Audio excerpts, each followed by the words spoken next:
오늘 아침 서울 기온이 한 자릿수로 뚝 떨어지면서 초겨울 추위가 찾아왔습니다. 바람까지 강해서 체감 온도는 더 낮고 강원 산간엔 첫눈이 내릴 가능성도 있습니다. 모양이 좀 크지만 아직까지는 좀 많이 관세 소속 협상차 미국을 방문하고 돌아온 우리 협상단이 대부분의 쟁점에서 진전이 있었다고 설명했습니다. 한두 가지 더 풀어야 할 쟁점이 있지만 경주 에이펙 정상회의를 계기로 협상 타결 가능성이 커졌다고 밝혔습니다. 캄보디아에서 송환한 피의자 64명을 상대로 경찰이 현지 범죄의 실태 파악에 속도를 내고 있습니다. 캄보디아에 2달 넘게 안치돼 있던 숨진 대학생의 시신은 오늘 오전 부검이 진행됩니다. 미국 전역에서 트럼프 대통령의 통치 행태에 반대하는 대규모 시위가 열렸습니다. 시위대는 미국에 왕은 없다고 외치며 트럼프 퇴진을 촉구했는데 트럼프는 자신은 왕이 아니라고 맥이 뛰는 자리가 좋기 때문에 이렇게 먼저 이쪽으로 뛰어갔는데 여러분 안녕하십니까? 10월 20일 월요일 모닝와이드 시작합니다. 지금 바깥은 초겨울처럼 쌀쌀한데 며칠은 이런 날씨가 이어질 거라고 합니다. 강원도엔 첫눈도 예보돼 있습니다. 여의도 출근길 나가 있는 기상캐스터 연결해 보겠습니다. 그리고 일단은 이혁태가 생각보다 박세민 캐스터, 지금 옷을 꽤 껴입고 있는데도 쌀쌀하게 느껴지죠? 나중에 이제 급한 상황에서는 이렇게 때리더라고요. 네, 하루 사이 날이 부쩍 추워졌습니다. 저도 이른 추위에 몸을 자꾸 웅크리게 되는데요. 오늘 두툼한 고도시 전혀 어색하지 않은 날씨입니다. 나오실 때 옷차림 정말 따뜻하게 해주셔야겠습니다. 밤사이 북쪽에서 찬 공기가 유입되면서 현재 파주가 3.4도, 서울이 5.9도, 대전이 7.3도로 기온이 한 자릿수로 떨어지며 평년보다 2도에서 7도가량 낮게 시작하고 있습니다. 찬바람의 체감 온도는 이보다 더 낮습니다. 급격한 기온 변화에 감기 조심하셔야겠습니다. 현재도 비가 내리고 있는 동해안은 당분간 비가 길게 이어지겠습니다. 내일까지 강원 영동에 10에서 40mm의 비가, 경상권 동해안에 5에서 30mm 안팎의 비가 예상되고요. 강원 북부 높은 산지는 비가 눈으로 바뀌어 조금 쌓일 수 있겠습니다. 오늘 중부와 경북은 오전부터 차차 흐려지겠고 남부와 제주는 가끔 구름 많겠습니다. 서해안을 중심으로는 강풍주의보가 발효 중인 가운데 당분간 해안과 제주에는 바람이 강하게 불겠고요. 대부분 해상에서 물결이 높게 일겠습니다. 현재 기온 보시면 비교적 찬 공기의 영향을 덜 받는 부산은 16.1도, 제주는 17.3도로 시작하고요. 낮 기온 서울 15도, 대구 17도, 광주 18도에 그치겠습니다. 반짝 추위는 주 중반까지 이어지다 주 후반에는 평년 기온을 회복하겠습니다. 지금까지 여의도 환승센터에서 날씨 전해드렸습니다. 관세 협상을 조율하기 위해 미국을 방문했던 협상단은 귀국하면서 대부분의 쟁점에서 실질적인 진전이 있었고 한두 가지는 좀 더 풀어나가야 하는 상황이라고 설명했습니다. 그러면서 이달 말에 있을 에이펙 정상회의를 계기로 협상이 타결될 가능성이 더 높아졌다고 밝혔습니다. 강청환 기자입니다. 김용범 대통령실 정책실장이 2박 4일간의 방미 일정을 마치고 어제 오후 귀국했습니다. 김 실장은 2시간 넘는 공식 협의 후에 만찬 자리에서도 한미가 밀도 있는 대화를 주고받았다며 관세 협상 대부분의 쟁점에서 실질적인 진전이 있었다고 밝혔습니다. 그러면서 이달 말 경주에서 열리는 에이펙 정상회의에서의 최종 타결 가능성을 언급했습니다. 이번 방미 전보다는 에이펙 계기에 타결될 가능성이 더 높아졌다. 추가 협상은 필요하다고 했습니다. 여전히 조율이 필요한 남은 쟁점들이 한두 가지가 있습니다. 우리 부처와 이제 또 심도 있게 검토를 해서 우리 입장을 추가적으로 전달하고 추가적으로 또 협상을 해야 됩니다. 김 실장은 구체적인 쟁점에 대해서 말을 아꼈는데 우리가 미국에 약속한 3,500억 달러 투자 방식과 관련해 한국의 외환 시장에 미치는 충격에 대해 미국이 이해를 했다고 전했습니다.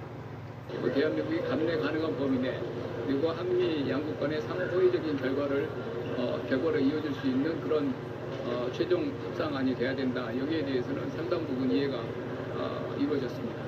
3,500억 달러를 현금으로 선불 투자하라는 미국 측 요구에 대해 우리 정부는 현금 대신 대출, 보증을 늘리는 방안과 여러 해에 걸쳐 분할 투자하는 방안 등을 대안으로 제시한 것으로 알려졌습니다.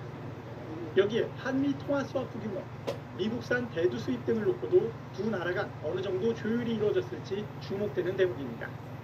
SBS 강청환입니다. 주말 사이 미국에선 트럼프 대통령이 미국에 투자하는 여러 나라 기업인들과 함께 7시간 넘게 골프를 쳤습니다. 삼성과 SK를 포함한 우리나라 대기업 총수들도 이 자리에 함께했는데 관세나 미국 투자에 대한 논의가 얼마나 이루어졌을지 주목됩니다. 하정현 기자입니다. 성조기를 꽂은 리무진 차량 행렬이 트럼프 대통령 소유 골프장으로 들어갑니다. 차량 뒷좌석에선 흰색 모자를 쓴 트럼프 대통령으로 보이는 인물이 포착됐습니다. 이번 행사는 거대 AI 프로젝트 스타게이트를 주도하고 있는 손정희 소프트뱅크 회장 주선으로 한국과 일본, 타이완 기업인들이 대거 참석한 가운데 진행됐습니다. 우리 측에선 이재용 삼성전자 회장과 SK 최태원, 현대차 정의선, LG 구광모 등 4대 그룹 회장과 한화 김동관 부회장이 참석했습니다. 반도체와 조선, 자동차, 배터리 등 대규모 대미 투자를 진행 중인 주요 기업 총수들이 총 출동한 겁니다. 이번 골프 회동은 4인 1조씩 12개 조로 진행된 걸로 알려졌지만 트럼프 대통령이 누구와 한 조를 이뤘는지, 한국 기업인들이 같은 조에 포함됐는지는 확인되지 않았습니다. 하지만 회동 시간이 일반적인 골프 경기 시간보다 긴 7시간 넘게 이어졌다는 점에서 식사 시간 등에 트럼프 대통령과 대화 기회가 있었을 걸로 보입니다. 이번 행사에는 미국 정관계 인사들도 상당수 참석한 것으로 알려져 관세 협상과 대미 투자, 기업의 애로사항 등 현안 관련한 다양한 의견 교환이 자연스럽게 이루어졌을 거란 관측이 나옵니다.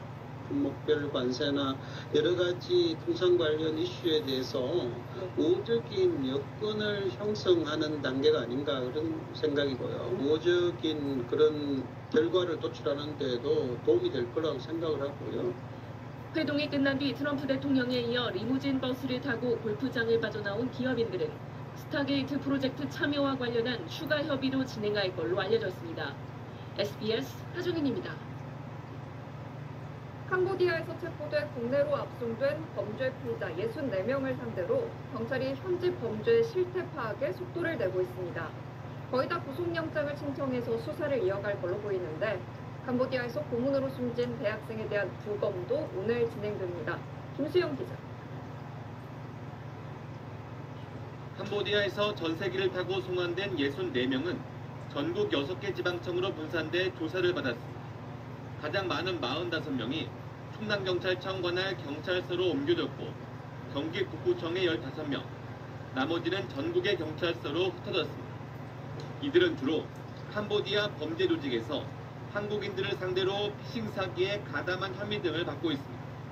64명 송환자 가운데 서울 서대문경찰서가 수사하는 남성 A씨에 대해 구속영장이 신청된 것으로 알려졌습니다. A씨는 캄보디아 사기 조직의 통장과 휴대전화 등을 제공한 것으로 전해졌습니다. 체포영장 집행 이후 48시간 내에 구속영장 청구 여부를 결정해야 하는 만큼 오늘 새벽 체포 시한 만료 전 나머지 송환자들에 대해 경찰이 대규모로 영장을 신청했을 것으로 보입니다. 실제 일부 경찰서에선 오늘 새벽 송환자들이 풀려나는 모습은 포착되지 않았습니다. 이런 가운데 법원은 캄보디아 범죄 조직의 대포 통장을 모아 전달한 역할을 한 20대 남성 B씨에 대해 도주의 우려가 있다며 어제 구속영장을 발부했습니다.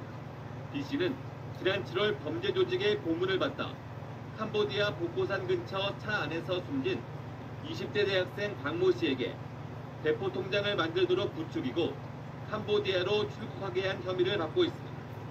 캄보디아 프놈펜에 2달 넘게 보관돼 있던 박씨의 시신은 오늘 오전 부검이 진행될 예정입니다. SBS 김수영입니다. 어제 저녁 경기 안산시에서 둔기를 휘둘러 10대인 딸을 숨지게 한 40대 남성이 경찰에 체포됐습니다. 이 남성은 스스로 신고한 뒤 자기가 그랬다고 시인한 걸로 전해졌습니다. 밤사이 사건 사고 김진우 기자. 어제 저녁 7시쯤 경기 안산시 단원구에서 자신이 사람을 죽였다는 신고가 경찰과 소방당국에 접수됐습니다. 신고를 받고 출동한 경찰은 40대 남성 A씨를 주거지에서 살인 혐의로 긴급 체포했습니다. A씨는 10대 딸에게 둔기를 휘둘러 숨지게 한 혐의를 받습니다.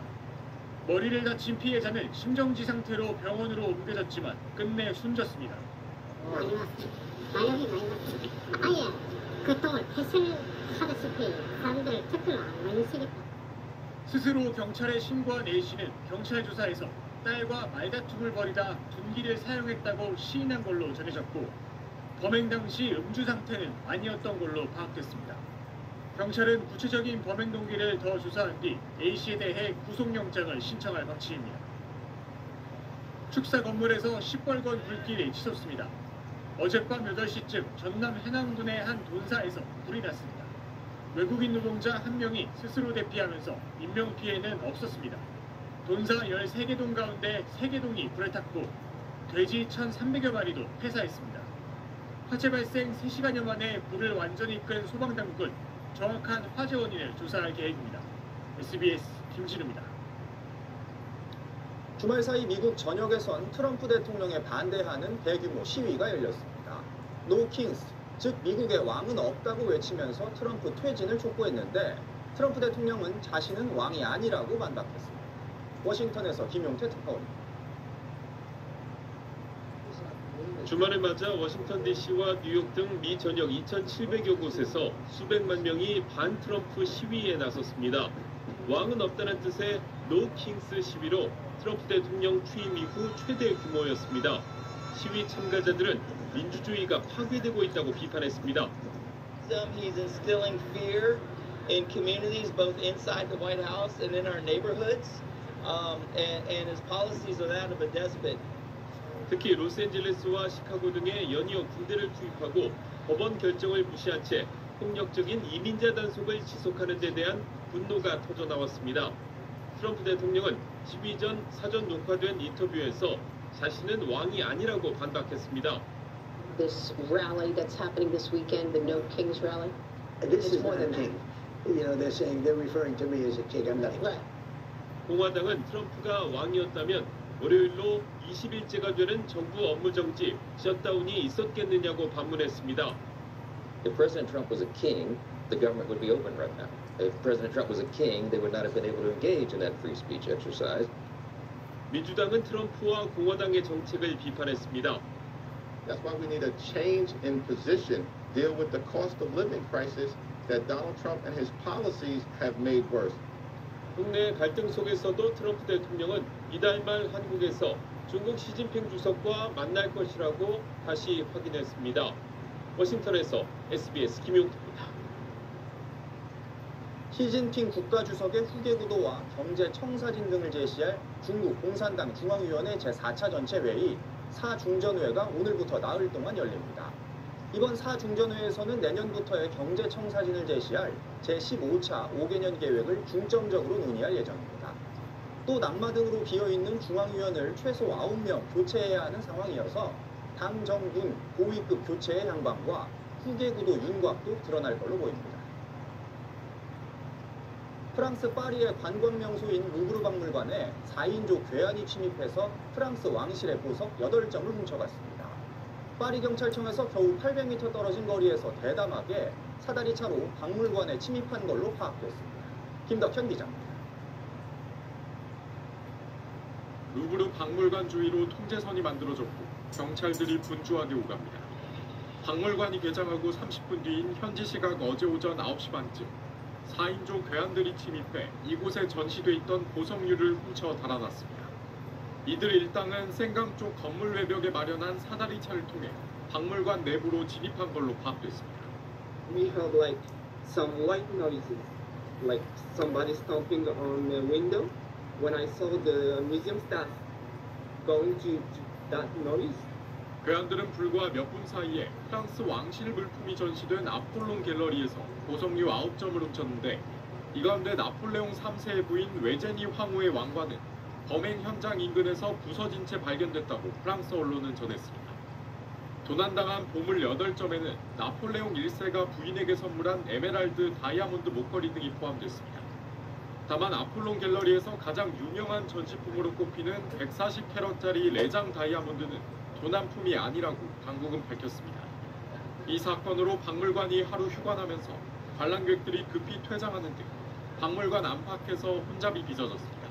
마크롱 프랑스 대통령은 SNS를 통해 우리가 소중히 여기는 유산에 대한 공격이라며 괴한들이 법의 심판을 받게 할 거라고 밝혔습니다. 다만 파리경찰청에서 불과 800m 떨어진 곳에서 벌어진 대담한 범행으로 보안 문제에 대한 비판을 피할 수 없게 됐다고 외신들은 지적했습니다. SBS 김덕현입니다. 금과 은 가격이 최근 최고가 행진을 이어가고 있습니다. 공급량이 수요량을 못 따라가는 상황이 계속되자 한국조폐공사는 골드바 납품을 이미 중단한 상태고 한국금거래소도 오늘부터 실버바 공급을 중단합니다. 박재현 기자입니다. 서울의 한 금거래소입니다. 금고 안엔 골드바 2개만 덩그러니 남아있습니다. 여기 2개 남았어요. 골드가. 원래 재고가 500억 정도 있어야 되는데 금값이 트라이온스당 4,300달러마저 돌파하며 사상 최고가 행진을 이어가는 가운데 국내 투자 수요도 급증했기 때문입니다. 금보다 많이 오른 은에 대한 관심은 더 뜨겁습니다. 연초 거래소에 가득 쌓여있던 실버바 재고는 바닥이 났고 구매에도 넉 달을 기다려야 물건을 받을 수 있습니다. 이러다 보니 실버바 대신 재련을 거치지 않은 알갱이 형태 제품까지 불티나게 팔립니다. 이 거래소의 금, 은 판매량은 불과 2달여 만에 각각 2배여 5배 늘었습니다. 금 자판기의 금과 은 제품은 모두 품절입니다. 가상화폐라던가 아니면 주식 같은 데 보면 금이 또 오른다 이런 생각이 들고 금이나 은이 전자기기에도 많이 들어가잖아요. 공급량 자체가 달리면서 오늘부터 실버바 은행 납품도 일시 중단됩니다. 국제적인 안전자산 쏠림 현상에 각국 중앙은행들의 매수세까지 더해지며 국제 금, 은 공급 자체가 한계에 달했기 때문입니다. 중앙은행들이 금을 대거 계속 매입량을 늘리거나 유지되는 이유가 탈달러화잖아요. 그래서 금을 베이스로 하는 스테이블 코인이나 디지털 화폐화하려고 하는 또 움직임도 있기 때문에. 하지만 경고의 목소리도 나오고 있습니다. 우리나라에서는 10% 이상의 프리미엄이 형성되었지만 단기적으로 세계 금값하고 비슷하게 수렴할 가능성이 상당히 높습니다. 그래서 투자하는 데 유의해야 될 필요가 있는 것 같고요. 금융감독원은 수요가 과도하게 몰리면서 국내 금 현물 가격은 이른바 김치 프리미엄이 더해져 국제 시세보다 13% 이상 높은 상황이라며 투자주의보를 발령했습니다. SBS 박지현입니다. 민주당 사법개혁특위가 오늘 법원의 구성과 제도를 고치는 사법개혁안을 발표합니다. 국민의힘은 김현지 대통령실 부속실장이 국정감사 증인으로 출석해야 한다면서 이른바 김현지 방지법을 발의하겠다고 밝혔습니다. 민경호 기자입니다. 민주당 사법개혁특위가 발표하는 사법개혁안은 크게 5가지입니다. 현행 14명인 대법관 수를 26명으로 늘리고 대법관 추천위원회 구성을 다양화하는 내용입니다. 여기에 법관평가제도 개선, 하급심 판결문 공개 범위 확대, 압수수색영장 사전신문제 도입이 담깁니다. 법원 재판에 대해 헌법소원을 허용하는 법안이라 사심제 논란이 제기됐던 재판소원제 도입은 발표에서 제외됐습니다. 논의의 장으로 올려서 충분하게 검토를 한다. 검찰개혁과는 조금 다른 방식이 될 거다. 충분히 논의를 해서 결정한다. 이렇게는 말씀드리겠습니다. 사회적 논란을 감안해 서두르지 않되 조희대 대법원장과 사법부를 계속 압박하겠다는 전략으로 풀이됩니다. 민주당은 장동혁 국민의힘 대표가 윤석열 전 대통령을 면회했다고 밝힌 걸 두곤 야스쿠니 신사를 참배하는 일본 구구 세력의 망동과 다를 바 없다고 공세를 이어갔습니다. 국민의힘은 민주당의 사법개혁 추진이 이재명 대통령 무죄 만들기라고 깎아내렸습니다. 그러면서 이 대통령의 최측근으로 불리는 김현지 대통령실 제1부속실장의 국정감사 증인 불출석을 막기 위한 이른바 김현지 방지법을 발의하겠다고 맞불을 놨습니다. 국회 상임위원회 재적의원의 3분의 1 이상이 요구하면 다수결 의결 없이 자동으로 증인으로 채택할 수 있게 하겠다는 겁니다. 권력형 비리와 정치 권력의 책임 회피를 막고 국회가 진실을 규명할 수 있는 최소한의 권한을 확보하게 될 것입니다. 법여권의 반발이 예상돼 법안이 국회를 통과할 가능성은 희박하지만 김현지 실장 이슈를 계속 끌고 가겠다는 의도가 읽힙니다. SBS 민경호입니다. 누구보다 빨리 뛰어야 하고 상대가 누구든 이겨야만 하며 때로는 모든 걸 걸어야 한다. 승리는 없다. 메달도 없다. 그러나 우리에겐 반드시 지켜내야 할 대한민국이 있다.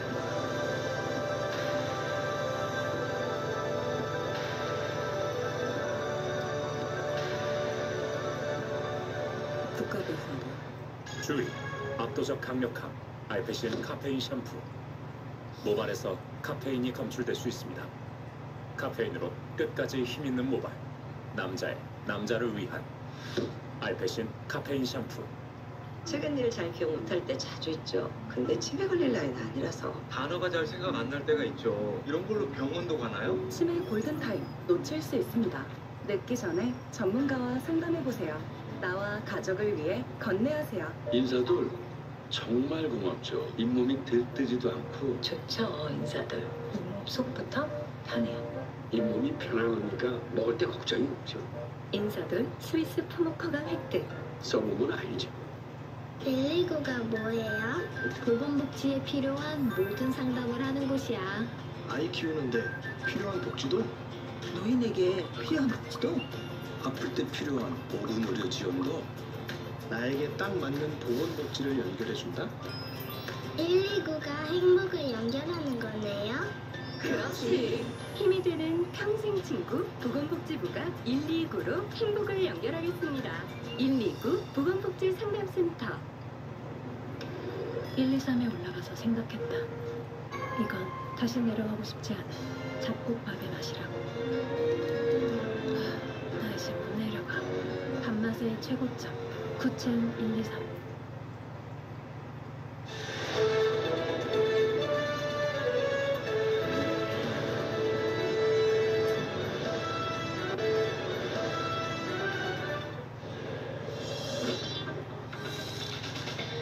이어서 모닝와이드 2부가 방송됩니다. 형 진짜 편해 보여요. 그치? 하루도 보트 좋더라. 확실히 다르죠? 담배도 안 깨고 아침이 완전 달라. 생약 성분이 함유된 배뇨장애 증상 개선제. 안 깨고 덜 가고 시원하게 하루도 보트 관리하길 잘했죠? 마음까지 시원해요. 임플란트 D-Day. 오래 써야 하는데 신중해야지. 임플란트. 디오로 오래오래. 이중 표면 처리로 세심하게. 자외선으로 빠르게. 디오로 오래오래. 디오 임플란트. KGB 포장이사를 만나면 당신의 이사가 달라집니다. KS 국가표준인 매뉴얼부터 철저한 분석, 체계적인 서비스와 안전한 이동까지. 이사의 핵심은 품질이니까. 대한민국 이사업계 유일의 KS 인증업체 KGB 포장이사. 아침에도 깽, 점심에도 깽. 오늘도 변비다. 변비 오늘 밤 메이킹. 생약과 양약 성분으로 부드럽고 빠르게 유쾌 상쾌 통쾌. 변비엔 메이킹. 미래는 남들과 다른 꿈에서 시작됩니다. TV는 보험, 금융, 반도체, 부동산 개발과 사회공헌까지. 꿈이 미래를 만듭니다. DB. 뉴스는 깊이 있게. 팩트는 직격으로.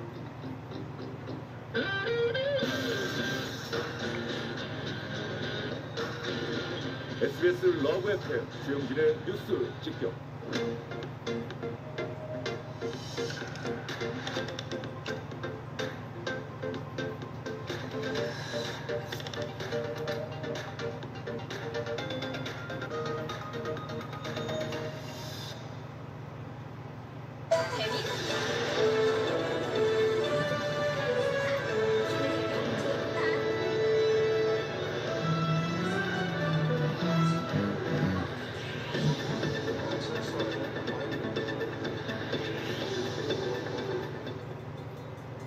주의, 압도적 강력함, 알페신 카페인 샴푸. 모발에서 카페인이 검출될 수 있습니다. 카페인으로 끝까지 힘있는 모발. 남자를 위한 알페신 카페인 샴푸. 들코락스. 자연스레 장리듬 바로 되돌리죠. 습관될까 걱정은 그만. 입속, 장습, 뱃속. 변비엔 들코락스. 올해 몇이십니까? 65세 넘었다면 나이를 생각해서, 날 생각하는 사람들을 생각해서 65세 이상에서도 높은 항체 생성률이 확인된 모더나 코로나19 백신으로 코로나19가 당신의 인생을 멈추지 않도록 모더나.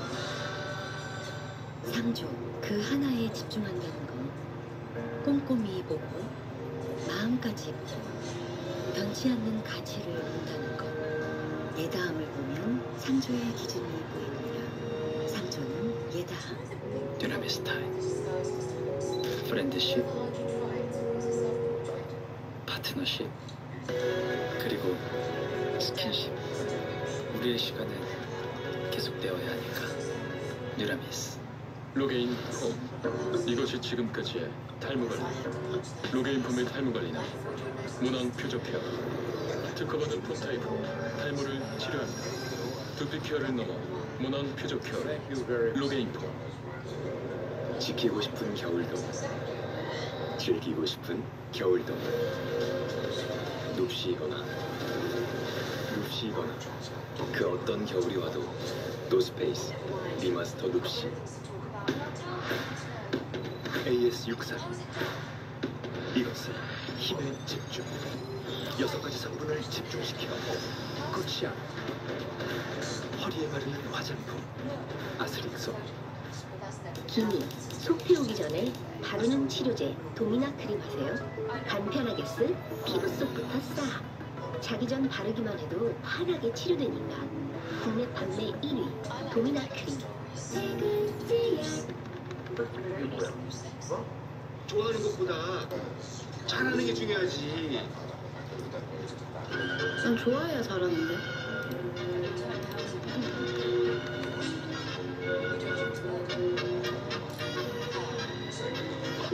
그 팀 매출 엄청 올랐다며? 누가 SNS에다가 홍보해서 대박 터졌어. 좋아하는 거라면 뭐든지 맞는다. 캔바. 오늘 아침 서울 기온이 한 자릿수로 뚝 떨어지면서 초겨울 추위가 찾아왔습니다. 바람까지 강해서 체감 온도는 더 낮고 강원 산간엔 첫눈이 내릴 가능성도 있습니다. 관제 후속 협상차 미국을 방문하고 돌아온 우리 협상단이 대부분의 쟁점에서 진전이 있었다고 설명했습니다. 한두 가지 더 풀어야 할 쟁점이 있지만 경주 에이펙 정상회의를 계기로 협상 타결 가능성이 커졌다고 밝혔습니다. 캄보디아에서 송환한 피의자 64명을 상대로 경찰이 현지 범죄의 실태 파악에 속도를 내고 있습니다. 캄보디아에 2달 넘게 안치돼 있던 숨진 대학생의 시신은 오늘 오전 부검이 진행됩니다. 미국 전역에서 트럼프 대통령의 통치에 반대하는 대규모 시위가 열렸습니다. 시위대는 미국의 왕은 없다고 외치며 트럼프 퇴진을 촉구했는데 트럼프는 자신은 왕이 아니라고 반박했습니다. 지금 시각 6시 28분 지나고 있습니다. 관세 협상을 조율하기 위해 미국을 방문했던 협상단이 귀국하면서 대부분의 쟁점에서 실질적인 진전이 있었다고 밝혔습니다. 한두 가지는 좀 더 풀어나가야 하는 상황이지만 이달 말에 있을 에이펙 정상회의를 계기로 협상이 타결될 가능성이 더 높아졌다고 밝혔습니다. 강청원 기자. 김용범 대통령실 정책실장이 2박 4일간의 방미 일정을 마치고 어제 오후 귀국했습니다. 김 실장은 2시간 넘는 공식 협의 후에 만찬 자리에서도 한미 간 밀도 있는 대화를 주고받았다며 관세 협상 대부분의 쟁점에서 실질적인 진전이 있었다고 밝혔습니다. 그러면서 이달 말 경주에서 열리는 에이펙 정상회의에서의 최종 타결 가능성을 언급했습니다. 이번 방미 전보다는 에이펙 계기에 타결될 가능성이 더 높아졌다. 추가 협상은 필요하다고 했습니다. 여전히 조율이 필요한 남은 쟁점들이 한두 가지가 있습니다. 우리 부처와 이제 또 심도 있게 검토를 해서 우리 입장을 추가적으로 전달하고 추가적으로 더 협상을 해야 됩니다. 김 실장은 구체적인 쟁점에 대해서 말을 아꼈는데 우리가 미국에 약속한 3,500억 달러 투자 방식과 관련해 한국의 외환 시장에 미치는 충격에 대해 미국이 이해를 했다고 전했습니다. 대한민국이 감내 가능한 범위 내 그리고 한미 양국 간의 상호 호의적인 결과를 이어질 수 있는 그런 최종 협상안이 돼야 된다. 여기에 대해서는 상당 부분 이해가 이루어졌습니다. 3,500억 달러를 현금으로 선불 투자하라는 미국 측 요구에 대해 우리 정부는 현금 대신 대출, 보증을 늘리는 방안과 여러 해에 걸쳐 분할 투자하는 방안 등을 대안으로 제시한 것으로 알려졌습니다. 여기에 한미 통화 수합부 규모 미국산 배두 수입 등을 놓고도 두 나라가 어느 정도 조율이 이루어졌을지 주목되는 대목입니다. SBS 강청원입니다. 오늘 아침 신문입니다.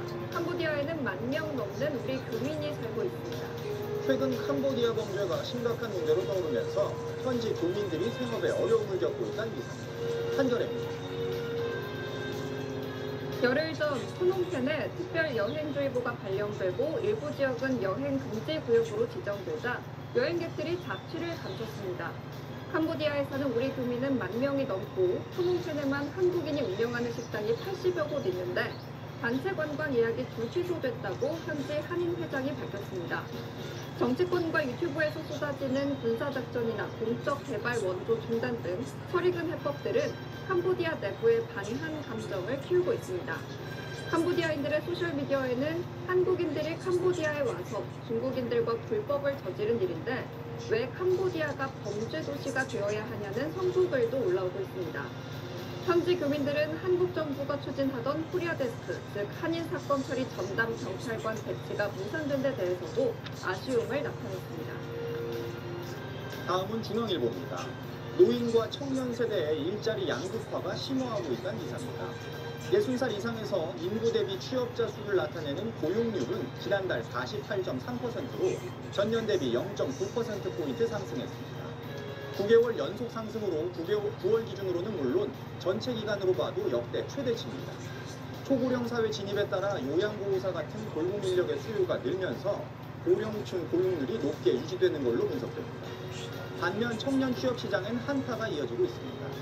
15살에서 29살 사이의 고용률은 지난해 5월부터 17개월 연속 하락세입니다. 글로벌 금융위기였던 2009년 이후 16년 만에 최장 기록입니다. 청년 고용 부진의 주된 이유는 양질의 일자리 부족과 기업의 경력직 선호 현상이 꼽힙니다. 전체 일자리에서 신규 채용이 차지하는 비중이 27%까지 떨어지면서 통계 작성 이래 최저치를 기록했습니다. 노인 일자리 증가에 따른 고용 호조 착시를 경계해야 한다는 목소리도 있습니다. 다음은 한국경제입니다. 지난해보다 적은 콩 수입량으로 제조사들이 공급난에 시달리고 있다는 기사입니다. 다음 달 초 강원 지역 40여 개 두부 제조사가 줄줄이 공장 가동을 중단할 예정으로 같은 달 중순 원료를 소진하는 광주와 전남 지역 두부 제조사 80여 곳도 비상에 걸렸습니다. 농림축산식품부 산하 한국농수산식품유통공사가 지난달 수입콩 9,290톤을 풀었는데 낙찰가는 톤당 평균 60만 5,496원으로 지난해 12월 공매 낙찰가보다 70% 이상 비싼 수준이었습니다. 콩 수입을 사실상 독점하는 정부가 공매 방식을 통해 과열을 부추기고 있다는 지적이 나왔는데요. 올해 콩 수입량은 지난해보다 약 13% 적은 27만 톤으로 콩 가공식품 업계는 연말을 넘기려면 최소 10,000톤이 더 필요하다는 입장입니다. 농식품부는 국산 콩 사용을 유도하고 있으나 3배 이상 비싸 대체 효과가 떨어진다는 지적이 나오는 가운데 내년엔 콩 수입량을 더 감축할 방침이어서 공급난은 한층 심해질 거란 전망이 나옵니다. 끝으로 경향신문입니다. 도심 지역 미세먼지를 줄이기 위한 산림청의 숲가꾸기 사업이 개발 사업처럼 변질이 돼서 산림을 훼손하고 있다는 기사입니다. 산림청은 2020년 미세먼지 저감을 목표로 도심 생활권과 맞닿은 생활환경 보전림을 주요 대상으로 관련 사업을 시작했습니다. 나무를 솎아내고 가지를 치는 방식으로 숲의 밀도를 조절해서 미세먼지 흡수, 차단 기능을 높일 수 있다고 홍보했는데요. 하지만 미세먼지 저감, 숲가꾸기 사업이 진행된 곳은 도심 미세먼지가 발생하는 곳과는 거리가 먼 농촌과 산지의 숲이 전체의 85%에 달했습니다. 일부 지자체에서는 개발 규제를 피하기 위해 이 사업을 악용한 정황도 우러났습니다. 문경시는 주올산 케이블카 추진 과정에서 정류장 부지의 생태 보전 가치가 높게 나오자 미세먼지 저감 숲가꾸기 사업으로 벌목 작업을 해서 생태 등급을 낮춘 뒤 사업을 추진했다는 의혹을 사기도 했습니다. 지금까지 아침신문 살펴봤습니다.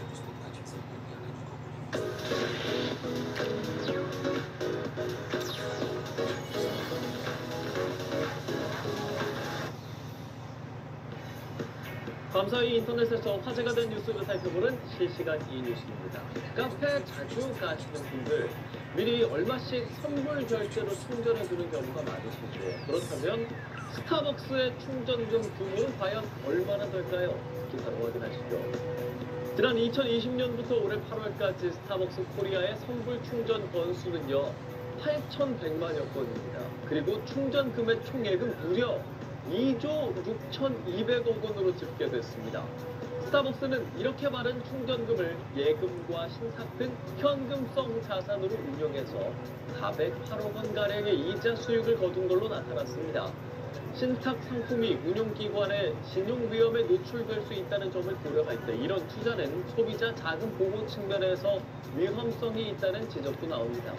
더구나 스타벅스 충전금은 전자금융거래법상 선불 전자지급수단에 해당하지 않아서 금융당국의 관리망에서도 벗어나 있다고 기사는 우려했습니다. 네, 이번 소식 소다팝입니다. 캐대헌 노래냐고요? 아니요. 대한민국 공군이 공개한 홍보 영상인데요. 누리꾼들의 큰 관심을 받고 있습니다. 자, 공군은 어제 소다팝이라는 제목의 뮤직비디오 영상을 공개했습니다. 인기 애니메이션 K-POP 데모 헌터스에 나오는 타자 보이스의 소다팝 노래에 맞춰서 폭탄 발사와 폭발 장면이 이어집니다. 마치 전장 한가운데 있는 듯한 몰입감을 주죠. 자, 소다팝, 소다가 아니라 소다예요. 그러니까 발사하다라는 의미로 표현한 걸로 보이죠. 공군의 이런 재치 있는 영상 이번이 처음이 아닙니다. 지난해 가수 비비의 밤양갱이 인기를 끌 때는 폭탄을 뜻하는 영어 밤으로 바꾼 패러디 영상을 제작해 화제를 모으기도 했습니다. 이 참 잘하죠. 누리꾼들은 기획한 사람 휴가 줘야 된다, 단기 복무를 기원한다 등의 유쾌한 반응을 보였습니다. 오늘 날씨가 부쩍 쌀쌀해졌습니다. 이럴 때 따뜻한 간식이 좀 생각나잖아요. 겨울철의 대표 길거리 간식 계란빵. 이 계란빵이 세계 50대 빵에 이름을 돌렸다는 소식입니다. 미국 CNN이 세계 50개국을 상징하는 대표 빵을 선정했는데요. 한국 대표로는 계란빵이 뽑혔습니다. CNN은 빵마다 통째로 구운 계란이 들어가 있다며 서울 길거리에서 인기 만점인 아침 식사 메뉴라고 소개했습니다. 한편 일본에서는 고로케가 카레 안에 들어간 카레빵이, 중국은 빵 안에 고기, 야채 등을 넣고 화덕에 구운 샤오핑이 뽑혔습니다. CNN은 세계 50대 빵 목록이 다양성을 반영한다며 기억에 남는 풍미와 독특한 재료, 상징적인 지미, 그리고 그 자체로 주는 소박한 즐거움을 기준으로 선정했다고 설명했습니다. 네, 10월 넷째 주가 밝았습니다. 이번 주 주요 일정 함께 살펴보시죠. 초등학생을 살해한 혐의로 구속 기소된 전직 교사 명정환에 대한 1심 선고가 오늘 내려집니다. 대전지법은 오늘 살인 등 혐의로 구속 기소된 명 씨에 대한 1심 판결을 선고할 예정인데요. 명 씨는 지난 2월 대전의 한 초등학교에서 돌봄 교실 수업을 마치고 육아하던 초등학생을 유인한 뒤 흉기로 살해한 혐의로 재판에 넘겨졌습니다. 아시아 태평양 경제협력체 에이펙 정상회의 전 각국의 재무장관들이 모이는 회의가 내일부터 인천 영종도에서 열립니다. 이 회의는 에이펙 정상회의 직전 각국의 당권급 인사들이 모여서 개최하는 회의인데요. 참석자들은 우리가 만들어가는 지속가능한 내일이라는 올해 에이펙 정상회의 주제 아래 인공지능 등 디지털 경제 가속화 등을 논의할 예정입니다. 2025 인구주택 총조사가 오는 22일부터 다음 달 18일까지 진행됩니다. 인구주택 총조사는 전국 가구의 20%를 표본으로 선정해 실시하는 국가 지정 통계로 가장 중요한 국가 기본 조사로 꼽히죠. 출산, 장려형, 고령화 대응, 연금 제도 설계 등 사회 전반의 정책 수립을 위한 기초 자료로 활용됩니다. 자, 한국은행 금융통화위원회는 23일 목요일에 회의를 열고 기준금리 조정 여부를 결정합니다. 앞서 7월과 8월에는 기준금리를 모두 2.5%로 동결했습니다. 시장에서는 여전히 집값과 가계대출이 불안하고 원달러 환율마저 높은 만큼 금통위가 한 번 더 금리를 동결한 뒤 금융 안정 여부를 지켜볼 거라는 의견이 우세합니다. 지금까지 이번 주 주요 일정 살펴봤습니다. 다음 소식입니다. 가을 날씨 얼마 못 즐긴 것 같은데 벌써 초겨울이 온 것처럼 쌀쌀합니다. 출근길 단단히 준비하시는 게 좋겠습니다. 기상캐스터 연결해 자세히 알아보겠습니다. 박세림 캐스터, 새벽에 옷을 꽤 껴입고 나왔는데도 춥던데 지금은 어떤가요? 네, 하루 만에 날이 부쩍 추워졌습니다. 저도 칼바람에 몸이 자꾸 움츠러드는데요. 오늘 두툼한 겉옷이 전혀 어색하지 않은 날씨입니다. 나오실 때 옷차림 정말 따뜻하게 해주셔야겠습니다. 북쪽에서 찬 공기가 유입되면서 현재 파주가 3도, 서울이 5.6도, 대전이 6.8도로 기온이 한 자릿수로 떨어지며 평년보다 2도에서 7도가량 낮게 시작하고 있습니다. 현재도 비가 내리고 있는 동해안은 내일까지 강원 영동에 10에서 40mm의 비가, 경상권 동해안에는 5에서 30mm 안팎의 비가 예상되고요. 강원 북부 높은 산지는 눈이 조금 쌓일 수 있겠습니다. 오늘 중부와 경북은 오전부터 차차 흐려지겠고 남부와 제주는 가끔 구름 많겠습니다. 당분간 해안과 제주에는 바람이 강하게 불겠고요. 대부분 해상에서 물결이 높게 일겠습니다.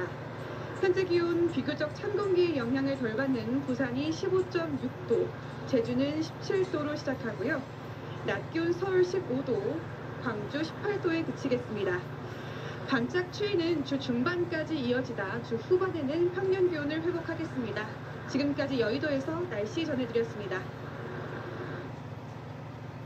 쿠팡 자회사의 퇴직금 미지급 사건을 수사했던 현직 검사가 이 사건을 무혐의 처분하는 과정에서 상부의 외압이 있었다고 최근 국정감사장에서 폭로했는데요.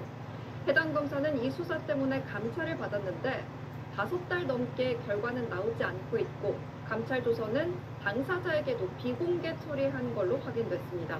원지윤 기자가 취재했습니다.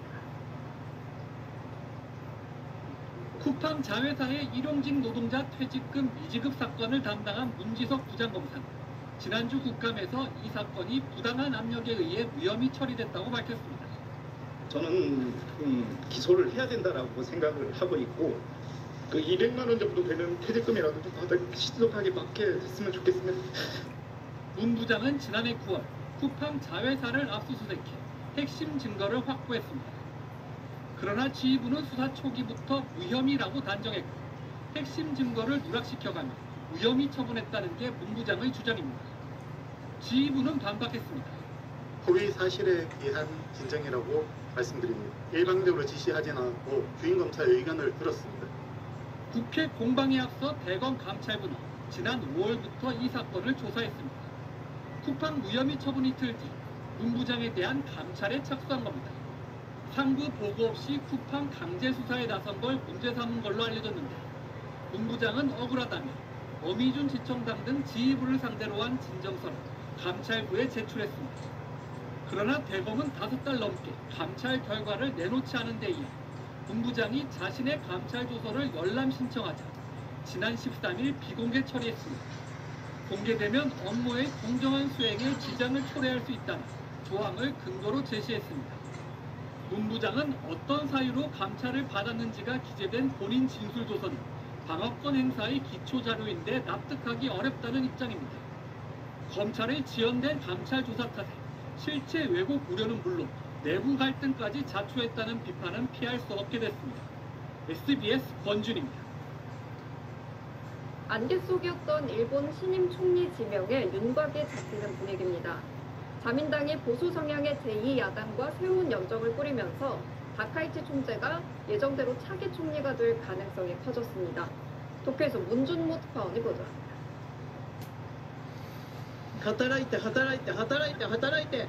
働いてまいります。 다카이치가 자민당 총재로 선출될 때만 해도 차기 총리 지명은 정해진 수순으로 보였습니다. 그러나 국명당의 연정 이탈로 국면은 한순간에 바뀌었습니다.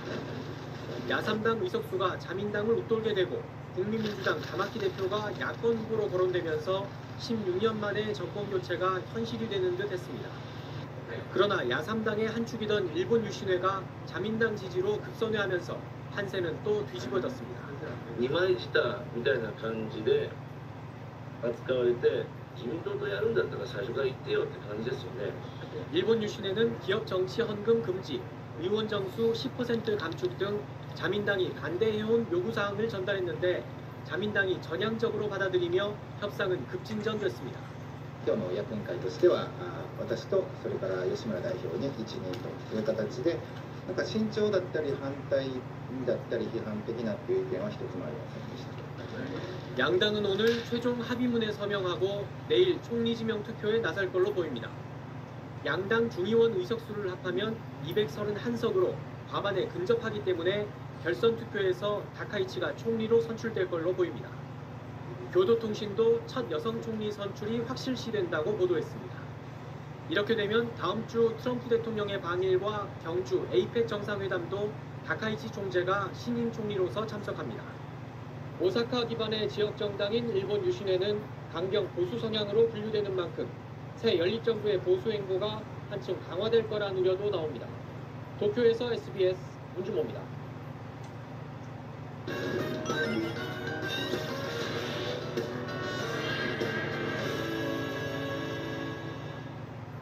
네, 월요일 친절한 경제 한지연 기자 나와 있습니다. 한 기자, 은행마다 1년에 대출 얼마나 해줄지 대충 한도를 정해놓잖아요. 근데 연말이 되면서 이 한도가 거의 다 찼다면서요? 네, 연말이 다가오면서 은행 대출 창구가 사실상 거의 닫혔습니다. 대출 모집인 채널을 속속 중단하거나 지점당 대출 한도를 월 10억 원으로 제한하는 그런 은행도 나왔습니다. 은행별로 보겠습니다. 우리은행은 11월과 12월 영업점별로 부동산 금융상품, 그러니까 주담대와 전세대출을 10억 원까지만 판매하도록 했는데요. 사실상 적게는 대출 한두 건이면 월별 한도가 다 찰 것으로 예상됩니다. 신한은행은 올해 말 실행분까지 대출 상담사를 통한 접수를 중단했습니다. 즉 신규 대출은 전면 중단된 상태입니다. 농협은행도 비슷합니다. 11월분 한도는 이미 다 찼고 현재는 12월분만 검토 중입니다. 이처럼 이 창구마다 문턱이 높아졌지만 이 5대 은행의 가계대출 잔액은 오히려 늘고 있습니다. 지난 16일 기준 765조 6천억 원, 9월 말보다 1조 5천억 원 넘게 증가했습니다. 하루 평균 971억 원씩 늘고 있는 셈인데요. 9월보다 2배는 넘는 속도입니다. 은행권에서는 이미 접수돼 있던 대출이 순차적으로 집행되면서 이 잔액이 늘어난 것일 뿐 새로 빌려주는 여력은 거의 없다는 설명입니다. 그만큼 이 대출 수요는 여전한데 은행의 여력은 빠르게 줄고 있는 상황입니다. 창구에서는 요즘 승인보다 거절이 많다, 한도 다 찼다는 말이 하루에도 여러 번 나온다고 합니다. 네, 여기에 집값, 가계대출 잡겠다고 정부가 규제하는 영향도 크죠? 네, 금융당국은 6.27 대책 이후에 전 금융권 하반기 가계대출 총량 목표를 절반으로 축소하고 있습니다. 일부 은행은 이미 연간 목표를 초과했고 다른 은행들도 여력이 거의 남지 않았습니다. 여기에 지난 15일 발표된 대책으로 주담대 위험 가중치 하한이 15%에서 20%로 상향되면서 시행 시점도 내년 4월에서 1월로 앞당겨졌습니다. 은행의 위험 가중치가 높아지면 은행이 같은 돈을 빌려줘도 그만큼 자기 자본을 더 쌓아야 합니다. 결국 대출 여력이 줄어드는 구조죠. 이 때문에 일부 은행들은 내년부터 강화될 규제에 앞서 지금부터 대출 속도를 미리 늦추는 분위기입니다. 업계에서는 이런 움직임을 선제적 조정으로 보고 있는데요. 특히 연말이 가까워지면서 가계대출 총량 기준을 넘기면 내년 대출 여력이 줄거나 추가 규제가 내려올 수 있다는 우려도 있습니다. 은행 입장에서는 지금 미리 줄여야 내년 더 큰 압박을 피할 수 있다는 계산이 깔려 있는 겁니다. 결국 은행은 연말까지 사실상 대출 제한 모드로 보낸다고 봐야겠습니다. 그럼 돈이 정말 급한 사람들은 어디서 빌리고 있나요? 네, 은행권 대출이 막히자 차를 담보로 한 대출, 이른바 차담대로 수요가 몰리고 있습니다. 지난 6.27 대출 규제 이후 약 2달간 저축은행에 접수된 개인 자동차 담보대출 신청이 총 24만 8천 건으로 집계됐는데요. 영업일 기준으로 하루 평균 신청 건수가 5,600건이 넘습니다. 올해 초 2,200건 수준이었는데 불과 몇 달 만에 2.5배 증가했습니다. 같은 기간 하루 평균 대출 취급액도 67억 9천만 원에서 84억 9천만 원으로 25% 이상 늘었습니다. 정부가 대출 규제를 강화하면서 이 금융권의 대출 물턱이 높아져 중저신용자들이 차담대로 몰린 것으로 보입니다. 이 차담대는 차만 있으면 비대면으로 하루 이틀이면 승인이 나지만 이자 부담은 그만큼 크죠. 지난달 신규 취급액 기준으로 저축은행에서 취급 중인 이 차담배 상품의 금리는 연 8%대에서 많게는 20% 수준입니다. 또 문제는 차가 곧 담보라 연체 한 번이면 바로 회수될 수 있다는 점입니다. 결국 이 대출 규제가 강해질수록 자금은 더 위험한 곳으로 향하는 풍선 효과가 나타나고 있는데요. 특히 차량이 없는 저신용 서민층은 대부업체나 불법 사금융으로 내몰릴 수 있다는 우려도 제기되고 있습니다. 네, 한 기자 잘 들었습니다.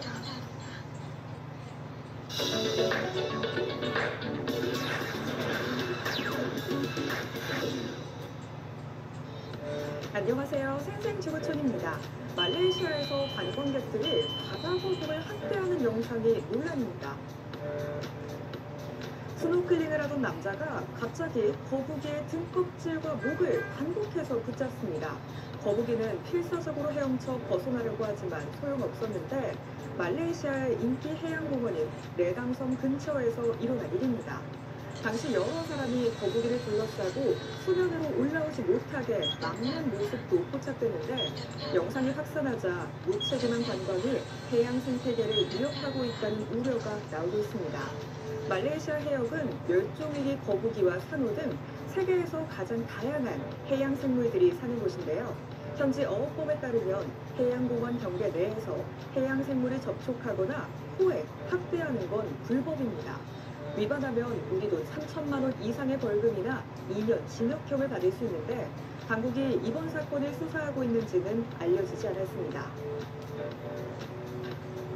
깃털과 구리를 달았다고 해도 진짜 새가 된 게 아닌데 무섭지 않을까요? 남자들이 기다란 장대 위에 올라가 있습니다. 이것도 모자라 빙글빙글 돌기까지 하는데 멕시코를 비롯한 중남미에서 행해지는 볼라도레 현장입니다. 볼라도레는 하늘이 나는 사람들이라는 뜻으로 유네스코 무형 문화유산으로 등록된 전통의식입니다. 피리를 불고 춤을 추며 정화의식을 치른 뒤 생명의 나무라는 약 50m 높이의 기둥 꼭대기에 올라 신에게 비를 내려달라고 청하는데 정확하게 13바퀴를 돈 후에야 착지한다고 하네요. 배달 서비스는 우리나라가 최고인 줄 알았는데 미국도 만만치 않은 것 같습니다. 폭우로 홍수가 났는데도 기발한 발상과 불굴의 의지로 피자 배달을 완료한 사람이 있다고 하네요. 사방에 물바다네요. 폭풍이 강하게 몰아치며 홍수가 발생한 미국 뉴저지주의 모습입니다. 그런데 아무리 물난리가 났어도 한 피자 배달원을 막을 수는 없었네요. 이런 길에서 차를 타고 배달을 다닐 순 없다며 대신 카약을 타고 나선 겁니다. 피자를 무릎 위에 얹은 채 목적지로 향한 피자 배달원. 거센 물살을 헤치고 손님에게 무사히 피자를 전달했는데 크게 감동한 손님은 14달러짜리 피자를 받고 배달원에게 팁 15달러를 줬다고 하네요. 사람들이 왜 이렇게 소란스럽나 했더니 고층 아파트 외벽에 날렵한 형체가 보입니다. 엘리베이터보다 빠르게 위아래로 움직이고 옆으로 풀쩍 뛰어 건너가는 것도 자유자재인데 중국에서 포착된 원숭이입니다. 이 원숭이는 먹이를 찾으려고 외벽에 배수관을 타고 30층 건물을 조맹모진 누볐는데 주민 신고로 당국이 포획하려고 나섰다고 하네요. 이 지역 원숭이들은 몇 년 사이 동물 보호 정책에 따라 개체수가 크게 늘어났는데 예상치 못한 역습에 당국이 이제는 퇴치 방안 마련에 골머리를 앓는 처지가 됐습니다. 지금까지 생생지구촌이었습니다.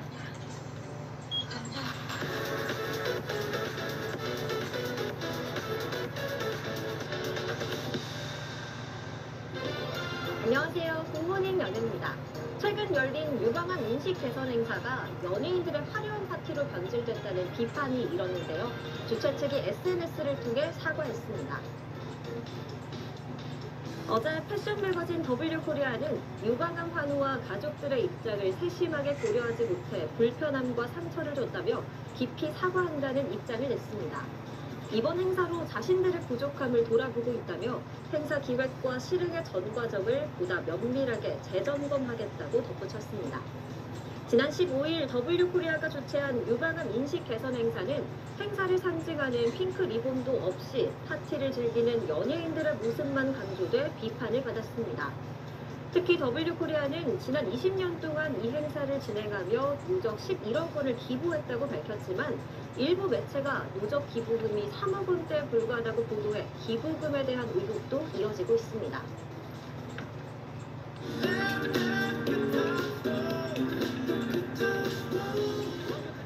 가수 임영웅 씨가 전국 투어 콘서트를 시작했습니다.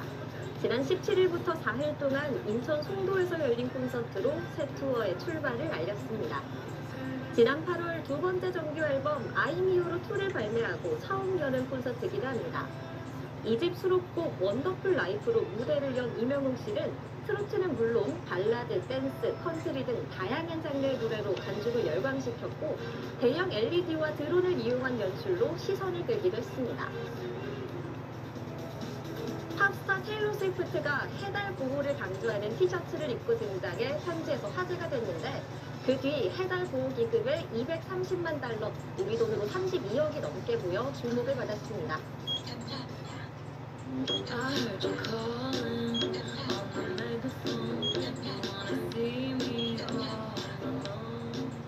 최근 테일러 스위프트는 새 앨범 발매 기념 파티에 캘리포니아 몬터레이 베이 수족관의 해달 보호 티셔츠를 입고 등장했습니다.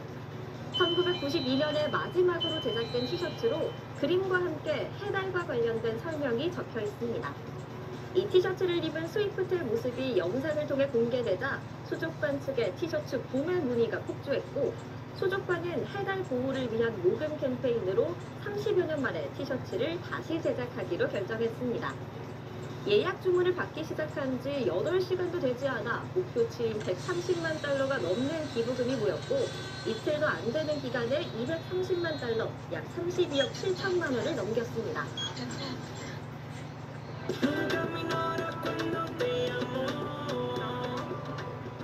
라틴 음악 스타 데디 얀키가 신곡 뮤직비디오를 한국에서 촬영해 눈길을 끌었습니다. 데디 얀키는 2017년 루이스 폰시와 발매한 노래 데스파시토로 빌보드 메인 싱글 차트 합백 정상에 오르며 우리나라에도 잘 알려진 가수입니다. 지난 17일 발매한 신곡 엘토케 뮤직비디오엔 궁궐의 단청과 처마를 배경으로 노래하는 데디 얀키의 모습이 담겼습니다. 지금까지 굿모닝 연애 전해드렸고요. 잠시 후에 뵙겠습니다. 아침에도 띵, 점심에도 띵. 오늘도 변비네. 변비? 오늘 밤 메이킹. 생약과 양약 성분으로 부드럽고 빠르게 유쾌, 상쾌, 통쾌. 변비 해결 메이킹. 언제 어디서든 반려견을 위한 준비를 하는 당신은 차원이 다른 보호자입니다. 그래서 한 달에 한 번 넥스가드 스펙트라 심장사상충과 뇌외부 부충을 한 번에 차원이 다른 구충제 넥스가드 스펙트라. 우린 약속한 사이죠? 안전을, 사랑을, 건강을. 우린 세상 소중한 약속한 사이. 함께 약속 DB손해보험. 판피린, 기침, 콧물, 목감기는 어떤 증상이든 한 병으로 판피린. 마시니까 빠르게 싹. 판피린 큐. 자기 전엔 새로 나온 판피린 나이트. 주요 뉴스입니다. 오늘 아침 서울 기온이 한 자릿수로 뚝 떨어지면서 초겨울 추위가 찾아왔습니다. 바람까지 강해서 체감 온도는 더 낮고 강원 삼가는 첫눈이 내릴 가능성도 있습니다. 관세 후속 협상차 미국을 방문하고 돌아온 우리 협상단이 대부분의 쟁점에서 진전이 있었다고 설명했습니다. 한두 가지 더 풀어야 할 쟁점이 있지만 경주 에이펙 정상회의를 계기로 협상 타결 가능성이 커졌다고 밝혔습니다. 캄보디아에서 송환한 피의자 64명을 상대로 경찰이 현지 범죄의 실태 파악에 속도를 내고 있습니다. 캄보디아에 2달 넘게 안치돼 있던 숨진 대학생의 시신은 오늘 오전 부검이 진행됩니다. 미국 전역에서 트럼프 대통령의 통치 행태에 반대하는 대규모 시위가 열렸습니다. 시위대는 미국에 왕은 없다고 외치며 트럼프 퇴진을 촉구했는데 트럼프는 자신은 왕이 아니라고 반박했습니다.